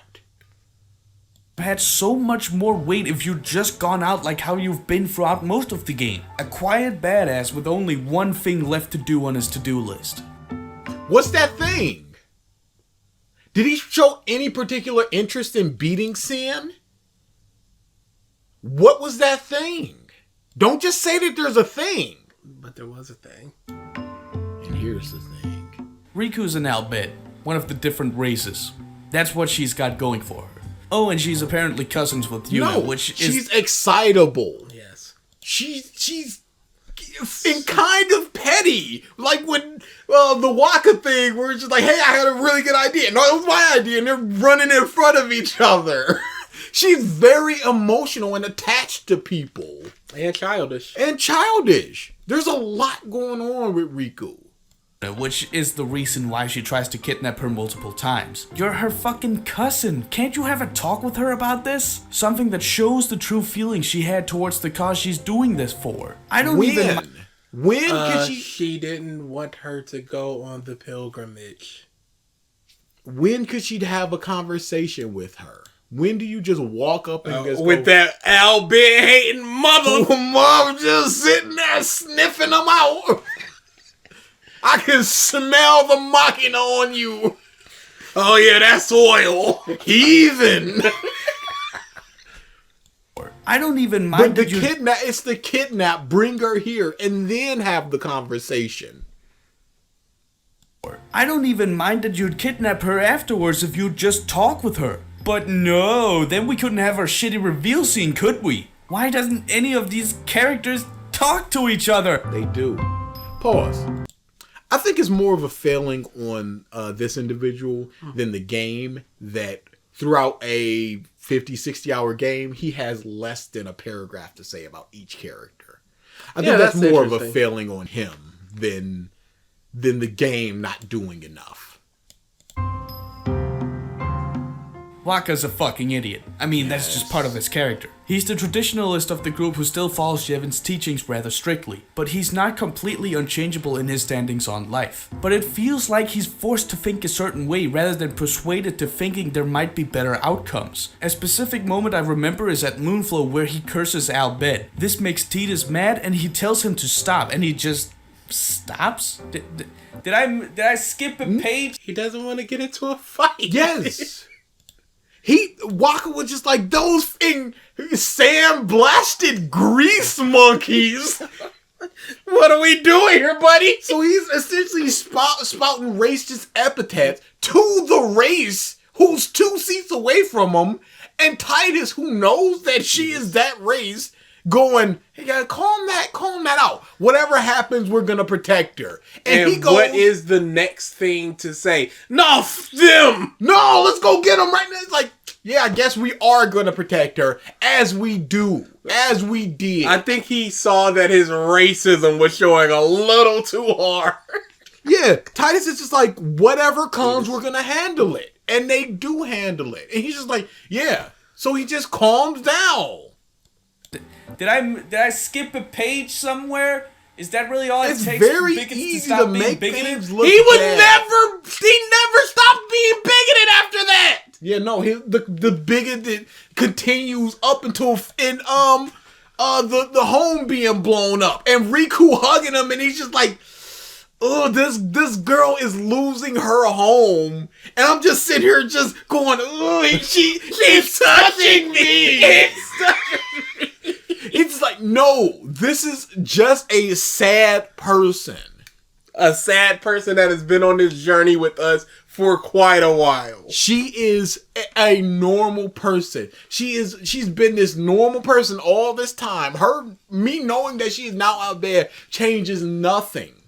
And then that's the mindset of, they're just people who have gone against the teachings of my religion. And then not 2 days later, the religion is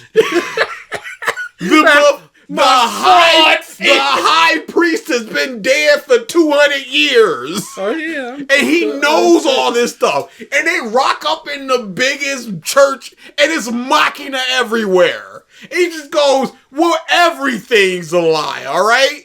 So it don't matter. Really? It's not Riku's fault either. Huh? You don't know how I feel. Then explain it, you fucking idiot. He was just branded a traitor. They just killed a high-end summoner, the leader of the Guado, and were chased out of a temple. This would be like the Pope just pointing at you and just going, "You got to go. You're out." And you're a devout Christian. You'd be like, "What? No." You and 6 other priests are just out of here for undisclosed reasons.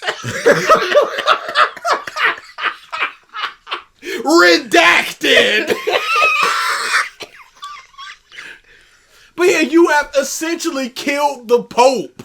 And now you're trying to work out what do you do now? And you're taking it out on whatever you can. And you know your prejudices. You know what's around? Those smelly albeds. Those sand-blasted grease monkeys. Jesus. That man came out with his full chest. It's amazing how many races you enjoy in media. I enjoy some repugnant people. Sakamoto Julieta is a rapist. Legitimate sex offender. Love that guy. He's the best.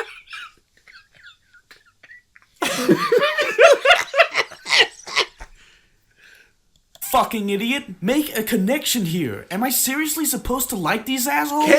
Every time that you have a problem, do you talk it out with somebody or do you just go, I gotta figure some things out myself?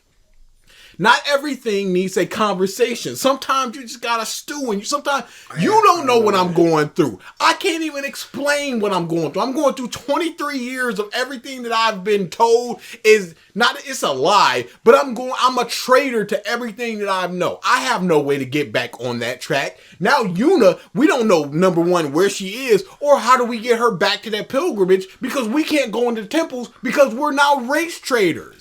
So now she doesn't get what she wants, and she's like a little sister to me. There's a lot going on, and sometimes you can't explain how 23 years of your life of constantly praying and believing in a thing is all shattered now because you're a traitor to everything. So you just gotta, especially to a dude that just rocked up a week ago. From Xanarkand. It's like, okay, it's like, you're the traitor or whatever, blah, blah, blah. And it's the president pointing you out. And you just go, this dude don't know who the first president is, the second president. He doesn't know anything about any president. So that's just some guy going, you are a traitor. That don't mean anything to him. But for you, that's everything. So, not the time, not the place. And some people just need to stew in that I need to figure things out. These assholes? The arc of him hating all Albets because they don't follow Yevon's teachings could have been resolved when Home blew up along with thousands of Albets dying. No, because he still follows Yevon's teachings. It needed the Yevon teachings to be pointed out that they're the bad. But that was the beginning of it. Yes. Because a couple scenes later, he apologizes to the Sid. How can he want these slow burn bullets and then go, why didn't he just change right here? This was the catalyst for the change. This idiot just goes, he tries to make Riku feel better. That's something. This is an Albed who he hates, a race that he hates, but he just goes, how do I make this person feel better? How would you make somebody feel better in that situation if you were a blithering idiot? Boom! Happy fireworks, yeah? along with thousands of Albeds dying. In fact, it almost was. These people are all crying. Riku's in total despair. He even hugs her and curses the Guado who did this, showing potential growth and a change of heart. His racism just sort of, he didn't lose it. It was just redirected. He just kind of over there now. Slightly patted her head. Like, yeah. And then he just goes, Albed, nah. It's the Guado that we need to hate. They are the smelly ones. What are they blasted by? Wind? Those blue blasted wind monkeys. Well, I've hated them forever. I need to hate somebody. Do you want it? You in Xanarkin? Yeah, it don't exist. It never existed. I'm gonna pick up a book and learn about your place just to hate on you. Oh yeah, that big building sucked. Constructed in 1804 B2. Oh, ooh. I bet my home don't look like this in 1,000 years. My shit was built well. Hey, look. Don't get so down. Boom! Like happy festival fireworks, yeah? Oh, I guess not. He's an idiot. Oh, I guess not. People like this game. Yeah, I don't get the hype you for weren't Lulu supposed to see that. Love that line. He's all hurt. What happened out there? You getting stuff? Hey, you weren't supposed to see that. That's such a good line of, yeah, but he's so charming when he's not being a muff and the biggest racist that I think I've ever seen in a video game. And an idiot. I I played against actual Nazis. And yet this man. A religious zealot through and through. A racist. An idiot. But he's my favorite. I don't get the hype for Lulu at all. Her character is so inconsistent and hypocritical. She takes no bullshit from anyone and deals mostly in reality rather than what ifs. She doesn't have time to sob. It was just too hard to say. Or fuck that, I guess. She's all Except with my little sister. She doesn't have time. So maybe that's why they didn't say it, because there's no time. She's stoic. Can you not be stoic and hold something in? And then once it comes out, you're no longer a little stoic?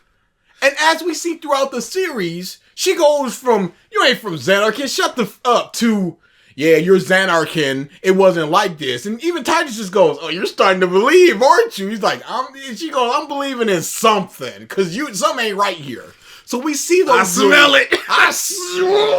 Oh, you ain't have them back then, did you? I guess. But we see that softening up of her that changing of those small little things like Very Robin-esque. as she is actively explaining things to Titus, because there's certain points where she just knows, you don't know this, so let me explain this to you. Or fuck that, I guess. She's also fake as shit. She says this when they go to the far plane and Titus asks if she would hook up with Waka. Getting along isn't enough. Not even close. Oh, sorry. My mistake. You do well to remember that. Yeah, okay. Fuck you. People change over time. What does he mean by that? I could not begin to explain what he means by that. She said this now, so she must always feel like this forever. Kamari actually does score some good points with a pretty heart-rending scene at Moonflow, where he was worried because Yuna kept jumping off the shoe puff. But at the same time, he was happy because she was happy. I like that. It shows the lovable hunk of fur does have a softer side. He's also the only character that shows any form of growth when he has to prove himself by beating up two of the monsters that... Waka goes from a racist to apologizing to two different Albed. How is that not growth? We explained the Lulu thing of her slowly accepting that he's not from this world. You can't say this, dude. Two of the monsters that broke his horn. Kimari's just a bit of a brick wall in terms of expression. He doesn't talk at all for the first half of the game. I think he has an approximate number of 100 lines of dialogue. I'd like to think that this is because of the horn being removed and the shame that followed. Also, no one really interacts with him. He's a pretty inconsequential character in terms of the main plotline, kinda like Riku, Waka, and Lulu. No one These four interacts with all him feel because like they they're know just... that he won't talk to them. He's a very stoic person. He Also, says something. main plot line again. Yeah. He says stuff when he needs to say things. These four all feel like they're just along for the ride, while Oran's connection to Braska and Jekt makes him more of a centerpiece in the story. So, do those four not have a connection to Yuna? As they have been protecting her and been around her since she was a kid? Do they not have a connection? Oh, I guess they just don't. Piece in the story. Tidus and Yuna try and fail to be important, Riku's annoying, Waka and Lulu are dumb, and Kimari was alright. It says a lot when your quiet guy is one of the best characters. Also, who in the hell is Bahamut's faith? And why did they explain so little about him? How is he present watching Tidus grow up in Dreams Anakin? Does he have teleportation skills? He's a you faith. Really needed He's another a faith. When does he show up? Right here, when it's essentially a dream, in the church, where there's heavy faith, heavy concentration of faith. Xanarkin. This is a literal dream world. He's not showing up in the middle of Moonflow or Guadasalam. He's showing up only in places where it's a heavy concentration of faith, because he's a memory and so is Tidus. Shut up. Teleportation skills? You really needed another string-pulling god character to add to the million other ones you've got going on currently? Like who?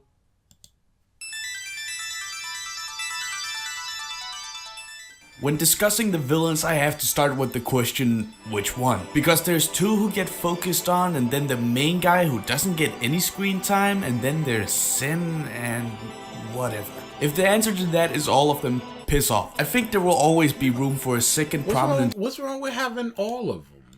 In the beginning, it is Seymour, a direct. This dude is a small, on-the-ground antagonist. Then you go bigger with Unaleska. Sin is always looming around, or ever-present. But within Sin, it's not just Sin, it's Jekt and Yevon. So you need to defeat all of them for different reasons in order to achieve your goal. I'm still waiting on how this changed things for the future. There will always be room for a second prominent heel in FFs. 6 has Emperor Gestal, 7 has Shinra, 8 has Cypher. But there's like 5 bad guys here. Let's just talk about the supposed one. Kitase said that Sin was created to be a presence that people can't avoid. Yet this doesn't work considering Sin doesn't really do much in the game. Okay, look, outside of Sin fucking up Kilika Island and Samarkand, fucking up a giant army at Mushroom Rock and teleporting you to Bigelow Island, where else in this 50-hour game do you feel the presence of Sin? So because you named 4 big scenes that impact the characters a lot. In Calmlands, there is a big cavern where there was a fight with Sin, and they created a big cavern for all of eternity. Every single town that you go in, they talk about Sin. Every single road that you go on, when there's people, they will talk about Sin or something related to Sin, either fighting him or running from him. Or something that was destroyed. That the summoner is here and they're going to defeat Sin. Does Sin need to pop up every temple? Do you feel the presence of Sin? Because for the rest of the game it's trying to establish a second villain, Seymour, the High Court of Yevon, eventually Unaleska, the first summoner to bring about the calm, and the real final boss, Yevon, who was never talked about or mentioned until Unaleska brought him up 3 hours from the end. Technically it's not worse than... But his name has been said throughout the entirety of the game. Technically, it's not worse than 9 introducing its true villain at the end, but both plot twists fucking suck. One's just a better game. Who's the bad guy here? Hey, you know what's bad about this game? It sucks. Thank you. That'll be an hour and a half, please. Who's the bad guy here? Who do you want me to... There are multiple bad guys. It's okay to have Who is Batman's bad guy? There are multiple of them. There are multiple of them. Especially considering you have one like Sin who does not talk. So he's more of an antagonistic force. Same thing with you, Yevon. the Temple of Yevon, they only become a threat or a villain or an antagonistic force halfway through the game. Seymour's there, but he is on the ground. I want this thing, and I'm gonna fight you guys for it. So they all have different roles and different times that they come into the series, and different things that they do within it. It's not just all 3 mustache twirling villains or 3 just big walls like Nappa. Guy here. Who do you want me to focus my hatred on? All of them? You can focus your hatred on all of them. Can you not have multiple favorite characters? Can you not have a favorite character that you started with hour 8? Within the first 8 hours, it was them. And then after another 4 hours, it became someone else. And then by the end of the game, it's somebody else entirely. You have 4 party members. Halfway through the game, you get a 5th party member, and now you start to like them. How is that any different? Why do you just have one reservoir of hate? He's a cute little boy. Who fucking hate on cute little boys? Seymour gets the most screen time out of all of them. I hate this because Seymour sucks. One after another. Yours was truly a gallant race. The last of the Ronzo. How can you say Seymour sucks? He is. He's the best. He is a piece of... He just kisses Yuna and just goes, kill them. Because Seymour sucks. All his character wants is to become the next Sin. He just wants the power to dick up everything by marrying Yuna, which could have worked if they built him up to be any kind of believable romantic rival to Tidus. No, he's not trying to be a romantic rival. He's trying to be a piece of... It's not about the romance. Rival to Tidus, and also weren't so blatant and one note about his evilness. Kinda like another guy. Well, how did that scene show his blatant evilness? This is them going, this is Waka looking at essentially a pope and going, you are using forbidden machina. And Seymour just going, pretend you didn't see him. That's not something a maester should say. We pretend I didn't say it. And this and is walks away. Defeat sin. To defeat sin. He's going, desperate things need to be tried. And with the Crusaders, who have training and everything that they've been doing for centuries, plus the Machina, maybe this will work. We need to start trying stuff outside of the actual just defeat sin. He comes back. And he is a pope, essentially. So, how is this blatantly evil? This is bad because he doesn't have the scenes to prove that. No. The best that you got is when they're in Guado Salam. But he's just more of a snippy type of person with, why are you still here, sir? He doesn't say anything outwardly antagonistic here. The only times that he starts the outwardly antagonistic stuff is when he is the antagonist. But then he's talking about he's just overtly evil with scenes like this. This is not an overtly... At all. You can be antagonistic, even with the whole, why are you here, sir? You can be antagonistic and still be a not evil person. Where he needs to show the scenes where he's blatantly evil, and that was not from since the beginning. And it would need to be before he does his heel turn of, I'm actually super evil when it's time for y'all to die. Yeah, I killed my dad. Yeah, all right, let's get go. some. One note about his evilness, kinda like another guy. Well, the first bit anyway. He was also kinda obvious. I just want some character, something to make me care. It's wasted potential given the dude a connection. I just to want some character. What do you mean? Are you saying that Seymour lacks character? That Seymour Guado lacks character? Killed his father for power. Manipulated all of Spira for power. And it's just like, I'm gonna stop the cycle of death in my own way by just killing everybody. What? And then nobody's unhappy. Because nobody's alive. potential given the dude a connection to his father who just exists to tell the party that Seymour's really fucking evil. Oh really now? I almost couldn't tell when the cunt's got Satan's horns for hair. Seymour getting more screen time than Sin is a terrible injustice to what Sin according to Kitase stands for. They don't give Sin enough time to motivate the end goal. All we see him do is destroy a village and an army there was zero attachment to. Okay, so you realize that what you said was false, and Based then on you your just own had footage. to have a line. You added that scene. Why did you just simply not show that scene? Why not? Why now stop being disingenuous? There's multiple paths that you can go back down. Re-record it. Just to say that, hey, he does do this thing. Don't show this thing. It'd just be a complete piece of... Or show the scene and don't put the text on top Or and don't just put the expect text your on it. audience to be too stupid to recognize, hey, he's kind of doing something else. But why would you say this thing, show something that disproves it, and then put this on the screen and just show he doesn't even do anything except for shoot 5 blasts that decimates the landscape? Attachment to.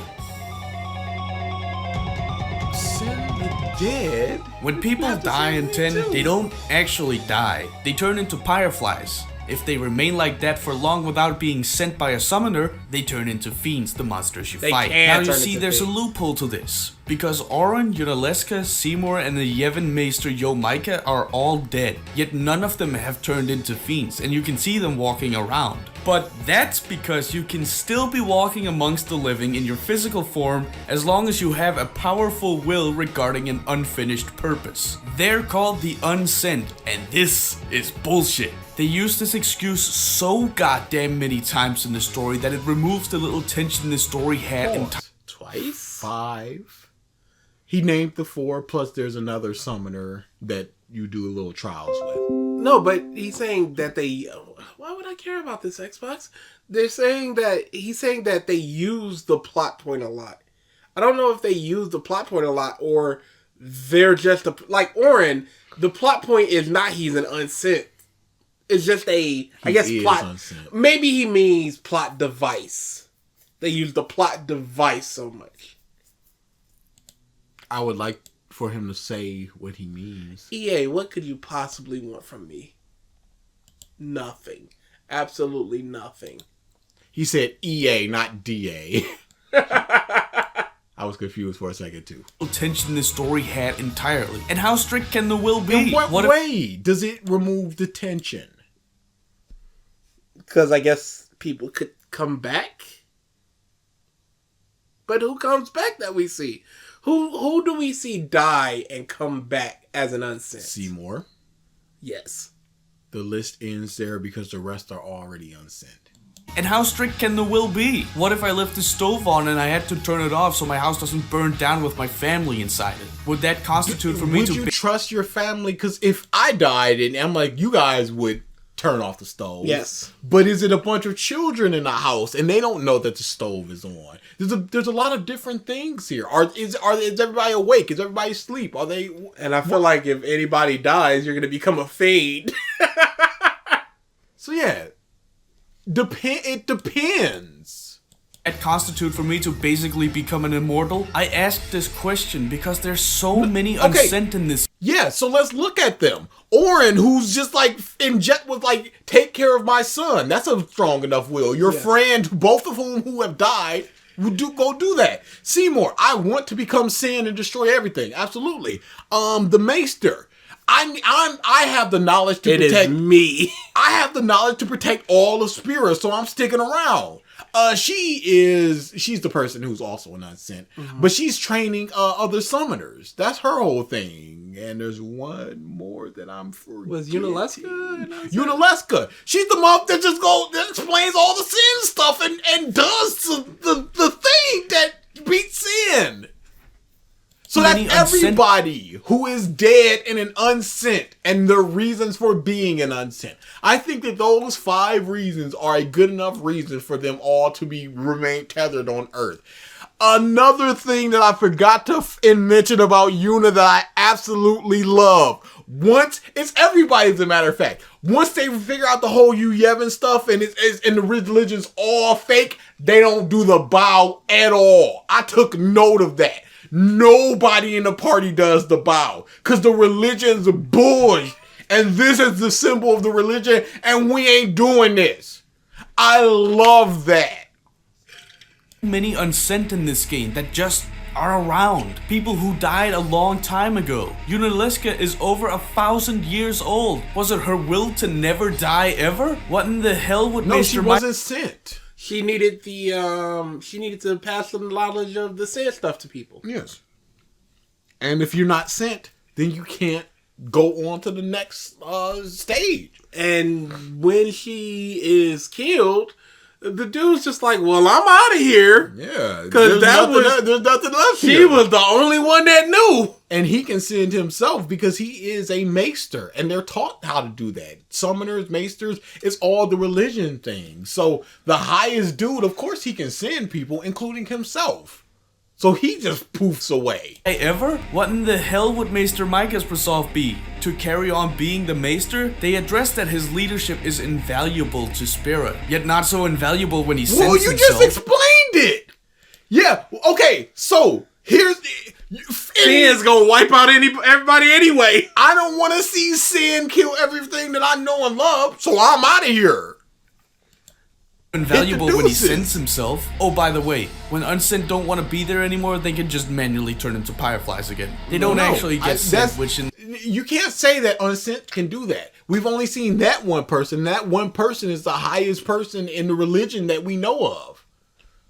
actually get sent, which in the sequel leads to some super bosses when they turn into fiends. The unsent is an injection to what couldn't have made any sense unless it was a part of the story. Yet like most other What? It doesn't make sense unless you put it in a story. So let's go down the list. Seymour, we didn't kill him right there. We just grievously injured him, and then he came back. No need to worry about not being sent. Same thing with Orin. The Maester. Let's just say that's just a title that's passed down, and all the knowledge is passed down. It's just that one person, so we don't need to worry about him being invaluable to Spirit. Yevon, she was the Unaleska. She was the wife of the first person that defeated Sin. She got too close. She got cursed with immortality. Dumb. We don't need to worry about that. And there's always the one person that I'm always forgetting. The other summoner lady. I got nothing for her. She's just some lady. Doesn't matter. But yeah, there's a way that we can make them all not be unsent, but still keep essentially the story the exact same. Yet like most other beats of this story, it feels way too convenient. Once you remove the seriousness of death, it's just another thing that makes your world unbelievable. This no, also it's the makes seriousness of death depending on who the person is. And now they're that's how I got wiped out. And hey, where's my husband? Oh, he ain't here. Oh yeah, he's over there and over there. It's cartoonishly idiosyncratic, because all of them are unsent with the exception of Jekt and Yevon. You keep beating up Seymour and he just comes back again and again, each time getting more and more ridiculous. Jekt should have had more focus that showed Tidus' upbringing from this rougher side, because all they really Jekt teasing his son about his oversensitivity, and that's not when really... you're a 5, 6, 7-year-old and your father, somebody with a lot more power than you, is taking away not only a source of comfort for you and your mother, but also making fun of you for not having that and crying. Yes, that's going to affect you quite a lot. How many more scenes of this do we need to see before it's a acceptable amount? Did we need to see Jekt hitting them? What do we need to see here? His oversensitivity, and that's not really daddy issues, and it undermines real parental abuse. Pause. You're not gonna be as good as me. You can't be. You can't follow in my footsteps. I usually charge for this lesson, but I give you this one for free. And it's belittling them. Real parental abuse. They make the point that he's a drunkard in one of the optional spheres, which, okay, why the fuck did they hide these? I know it's because they had to find a way to give Orin his overdrive abilities, but these are actually genuinely good scenes. But they do nothing for the story. It's just and isn't that what you cried about? This is pure character stuff. You can get it, you can miss it, whatever. It doesn't affect the story that you know that Jekt was a drunkard. Good scenes. Slight digressing aside, why not make Tidus have a flashback about that? A time where the alcohol had caused Jekt to be violent or something else. He wanted Tidus to just be beat. Instead of emotional abuse, he wanted physical abuse. Yep. Because that's the only type of abuse you can levy on a child. And then once he becomes Sin, and then he has to stand up to him, then Titus can be like, yeah, now I'm gonna physically abuse you, and then cut him with the sword. And then that's where the violence comes from. It's a circle, you see. You enacted violence upon me, and I'm not gonna get over that. I'm just gonna hit you. But then if it's about breaking the cycle of death with the Sin thing, wouldn't you think of trying to break the cycle of violence with his dad? No, you just gotta hit him harder than he hit you. Okay. Or something else. Neglect is terrible, there's no doubt about that. But they never, ever talk about why Ject treats Titus the way he does. Some fathers are pieces of Yes. They're cool to everybody else except their fam. You said that he was a cocky person. When did we see him chill out? After he got here, after he stopped drinking, because it's another optional conversation. But with the shoe puff thing, you go up to Oren and he goes, "Hey, look at that shoe puff. You see that?" This scar is why he stopped. Yeah, he thought it was a fiend and slashed it, and he got so sad and he offered all of his money and he never took a drink again. Yuna saw him as very nice, so you just be like, okay, after he stopped drinking. He does. But they do show him obviously regretting what he did. It just makes me so fucking incredibly sad, man. Because if they chose to focus on Ject and Titus' relationship, that would have made this game so much better. How? He's dead. And he's Sin. How do you focus on it? It also makes no fucking sense how stabbing a shoe puff with a sword is what makes him stop drinking. But he did not play this game. He did not understand the issue. He was drunk. He inconvenienced not only the summoner, who is already an outcast. Same thing with Oren, who is already... There are 3 outcasts, and he's potentially making things worse for them. Just because he drank. And potentially took a poof out of the commission, because Oren's just like, glad to see he's still working. Stabbing a shoe puff with a sword is what makes him stop drinking. But making his son cry? Nah, fuck off. It's a dangerous line to tread since it's hard to make a villain both lovable and hateable at the same time, but it's important that you understand where your protagonist comes from, which in this case, I don't. Emotional abuse! No, he wanted physical. Which in this case, I don't. Anywho, if the Yuna will be sacrificed by the end of the pilgrimage revelation was revealed to Titus earlier, it would have made for a way more interesting plotline. And Titus' character would have shown a bit more because he is supposed to be the voice of reason in this scenario. What voice of reason could he impart upon people? When was he going to voice these concerns, and what would it do? Because after he voiced these concerns, he just joined them and kept it moving. They keep walking forward. There must be another way. No. Does Yuna want this? Yes. Have you guys tried? Yes. Now what?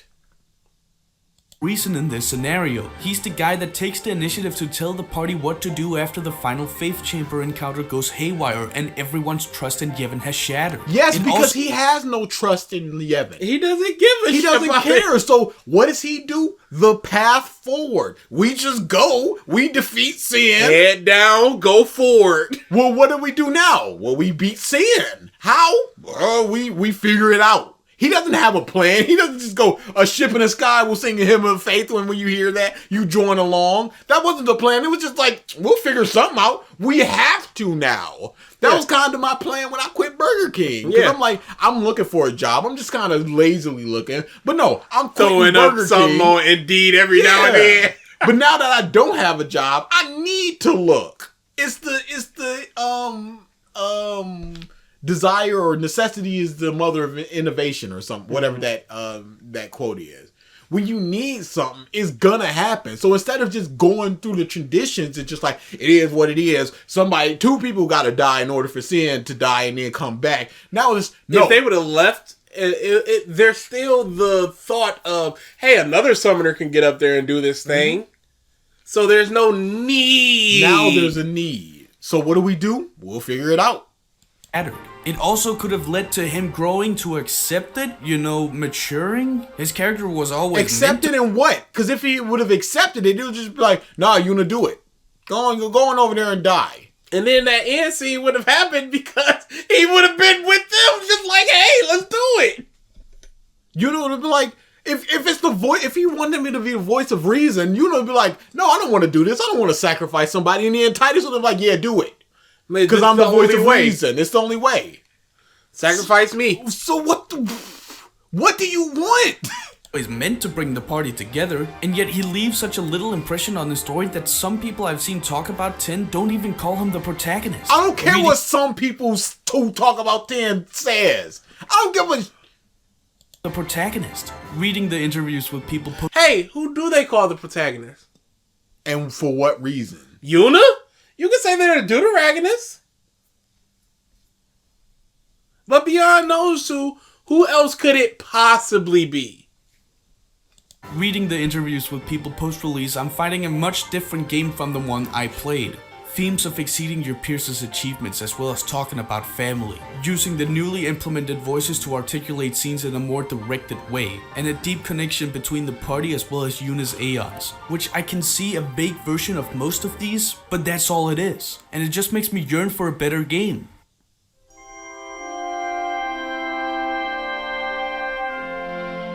I didn't make this video trying to prove myself, or to seem like the guy that just hates on popular games. I mean, just look at it like, is that we sin?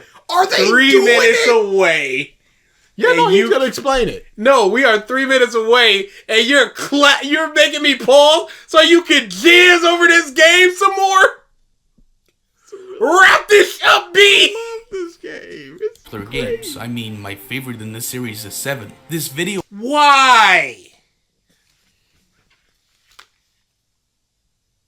What are you looking for? I'm trying to see if he put out a video about 7. Oh, probably not.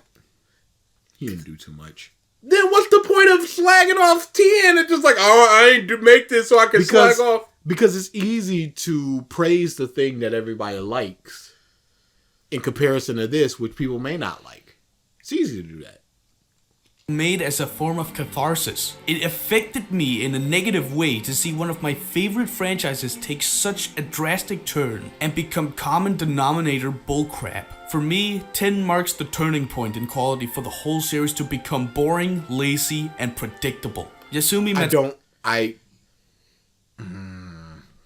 predictable. More lazy game devs.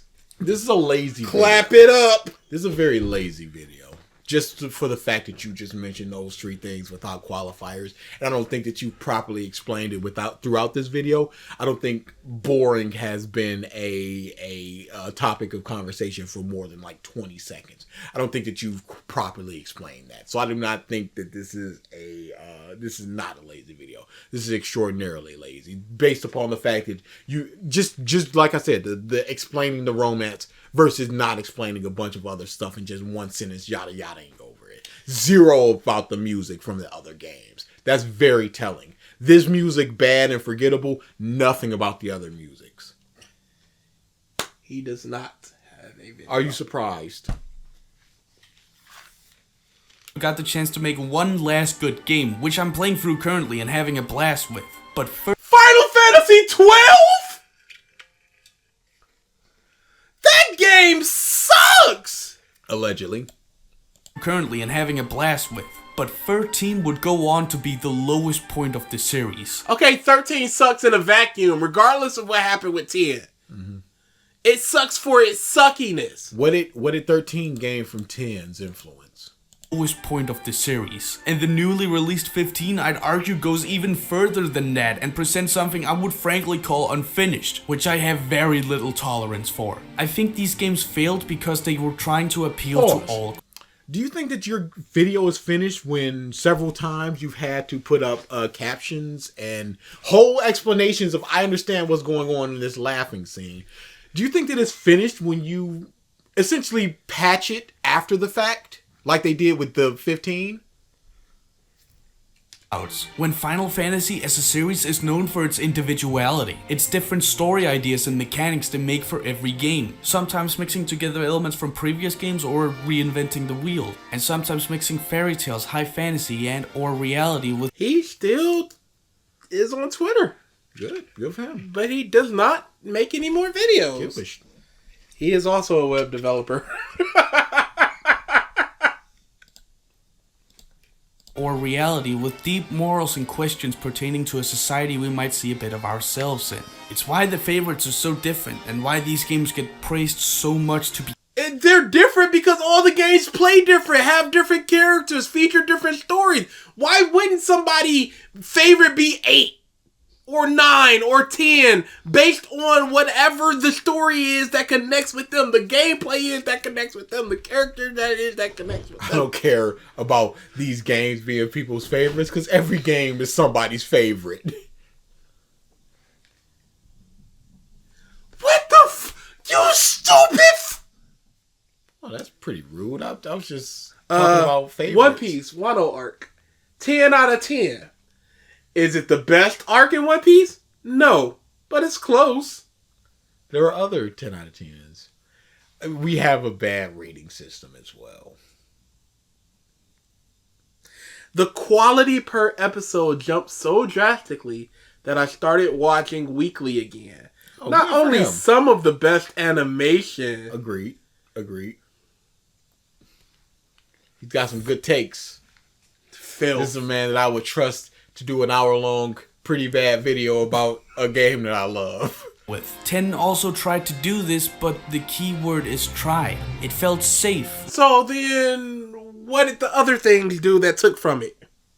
It felt safe how? They voice acted a billion lines! Yeah, for the first time. It's an experiment. Word is tried. It felt safe rather than grand. It went for a more streamlined Final Fantasy experience which goes against everything I think the franchise stands for. Final Fantasy is a series that was built on the chances Square took with it, acting like each entry could be the last, therefore making every entry as grand and bombastic as can be. This was the foundation Hironobu Sakaguchi built the series on. So a kaiju exploding is not grand? What happened? A centuries-old kaiju. You said 8 sucked. What was not grand? What did it fail at? And why did Final Fantasy X be the starting point of the bad?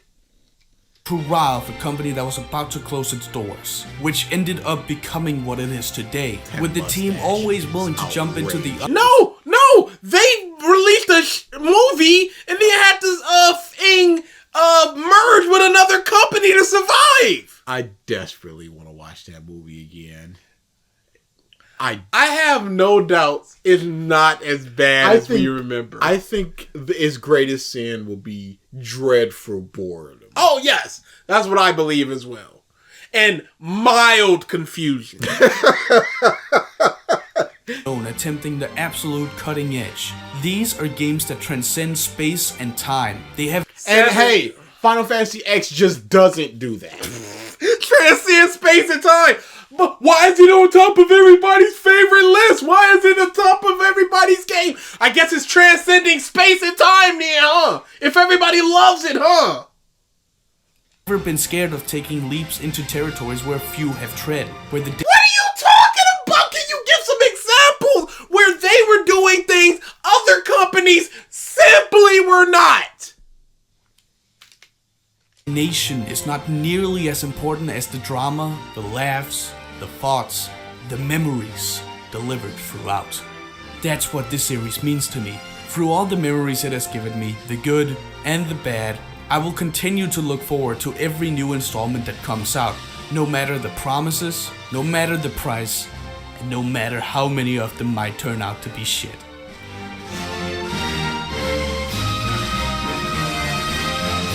You don't get to give the speech.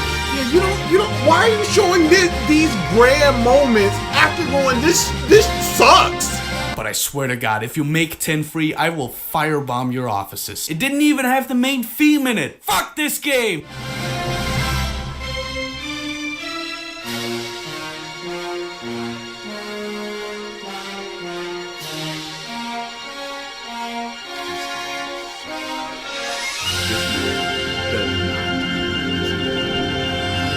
I would have really liked if the spirit became Final Fantasy X. That's what I would have liked. What were you about to say? I would have liked if it became the symbol for the Xanarkin Abes. Oh, that would have been nice. End it with a joke, sir. One big 3 final. seconds. No, one big what, final. a Come on. Fart. Yeah, that's HOF. -11. Whoa! I'm down. HOF, bro. Not that. I'm biased though. Yeah, that's fair. That's fair. Somebody slagging off Dragoon, I'd be in there. Yeah, I'd be like, that's like a -2. You'd be like, Rolf, and go to his house and murder him.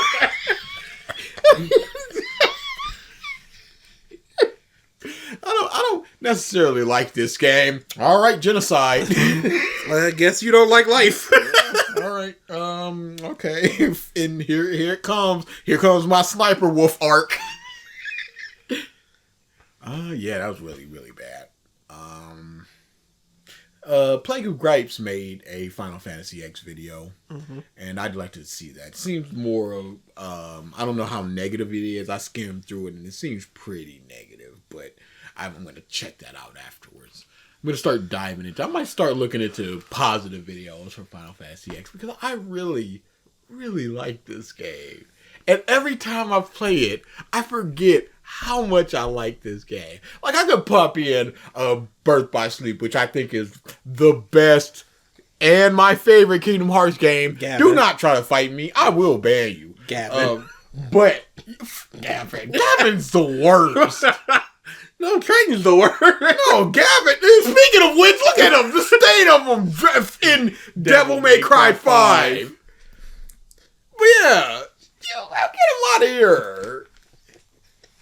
Oh, I don't think Aqua's Chain of Memories. Chain of Memories hype. hype as. I'm You're with wrong. I forgot where I was. Positive videos. Final Fantasy X. Yeah, because I just really like this game. Yep. Oh yeah, what I was saying. Every time I play it, I just forget how much I love it. Unlike if I was a Poppy and Birth by Sleep, I'd be like, nope, this is. I've always loved it. I'm As always gonna love expected. it. Yep, this is. I've signed up for this. Promise delivered. But just going into it, just that first into Xanarkin, into this is my story splash screen. I'm just like, we're back, baby. It's always been the best, and it's always gonna be the best. We don't know what we're doing Saturday. We're actually about to discuss this as soon as we're done here. It will be the first thing we do for viewer request month 3. And the last. Bruh. Scammed.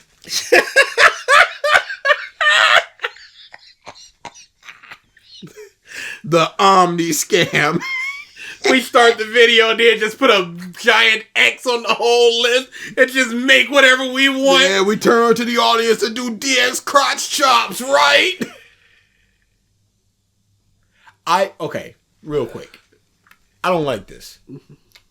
I want Phil to fail because Phil has failed. I don't like that people are messing with him in a way. Because now if he does fail, he has an excuse of, they made me fail. I would much rather have the light dim than the light switch just go off. I want that dim of him just drowning and just going, now I gotta take sponsors, you guys, toothpaste. It doesn't matter if it's dim or switched off. It needs to be by Phil's hand. It needs to be by him, by his decisions and choices. That's my biggest thing. Mess with them all you like. But if it comes down to this may end him or this may lead to a situation where he is ended, I do not like that. There's funny. There's a huge contingent of people that want Phil off the internet. I am not one of those. No, absolutely not. I want him around for as long as possible. I want him because he's an endless source of entertainment. I do. Again, there's not a day I don't listen to something Phil. And so I do not want him gone. My front page is an embarrassment of clip channels. It is whatever happens, it should be because of Phil's actions. And not just because or inactions. or inactions. Not just because he's a piece of crap that pissed people off and thus they take actions against Like him. they burned down his house or something. Yeah, no, nothing like that. I want him to be like, I'm moving across country and I'm maxing out 13 credit cards. That is Because that's what I want. I bought a $700,000 house. We're moving up. Y'all said downsizing. Upsizing. His hand, and then he began to drown in debt. That is his hand. That's my thoughts upon this. It is, and dude, I don't know what you're doing, because this could lead to Phil getting money. Oh yeah, somehow legit. He could sue settlement. Comcast. Yes, easy settlement. You guys have with my money. You guys are I've given you my information and money was taken from me. And my information was essentially stolen, even though he doxed himself on stream. Yeah. It's in your system. It goes back to you guys, but that is not money that I willingly paid. Cybersecurity is big. These monkeys out here! These grease monkeys. Sand blasted! Snow blasted and choco monkeys out here! Chicken blasted. Water monkeys. Oh my goodness. Dude, I don't know if I would be offended if somebody called me that. I'd be like, whoa. Yeah, it'd be so shocking. Yeah. It'd be like if somebody just walked up and slapped you. You'd be like, what? Wait, hold on. Chicken blasted water monkey. I'm like, I'm sorry. That kind of day, huh? Are you okay?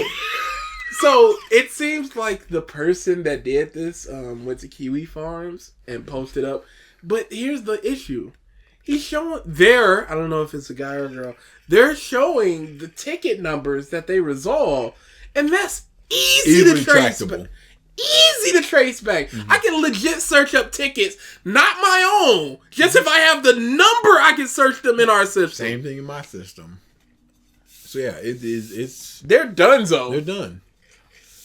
And Phil can profit from this. This can be an advantage to Phil, which would be, I would not doubt a 6-figure settlement for this type of issue. It's bad. Yeah, no, it's really bad. It's so cut and dry that any lawyer should take this pro bono because they're getting it in the back end. Yeah, they're just going, I will take a 15% cut of whatever we get out of this. No payment up front, but we getting them. So when you make $400K, your boy's making $60K out here. And then you could that lawyer just takes it up to Comcast like, here's everything. You guys know what's up. We're settling $100,000. Give us it and we go away. Because this looks bad for Comcast. Yeah. But like I said, I want Phil to fail because Phil failed. But this might if he does get this money, it'll give him the best chance to succeed that he's had in a long time. And then if he's just out there begging again, the next day. But that was the biggest a theory about why he didn't take the $50K. Because he would blow through it so fast, and then in 6 months he'd be begging again. It's like, you just got $50K. What happened to it? I paid all my back taxes on and all of that stuff, and at the end of it, and I just got no money left over. I had about 4,000. I had about 4,000 left after I paid all that stuff off, and then the next tax thing hit, so it's all gone. So bills. So how are you surviving before? So yeah, that is a big theory, and once I heard that, I was just like, that makes so much sense. And the podcast is doing well. Yeah. Quite well. I heard, the previous episode was Duncan and Phil, of course, but people were like, it's just a good podcast. I just like it. I've heard Wings is carrying that bit. People were just like, where's this Wings? Maybe he needs a second or a third. Yeah, maybe. So with when you're trying to be entertaining while you're just by yourself, you're constantly just, there's no filter. Out in my mind, out my mouth. Words need to be said. Yes. Silence needs to be filled. Yes. Whereas, hey, somebody else is feeling that silence, so I can sit there and think about the next thing I'm gonna say.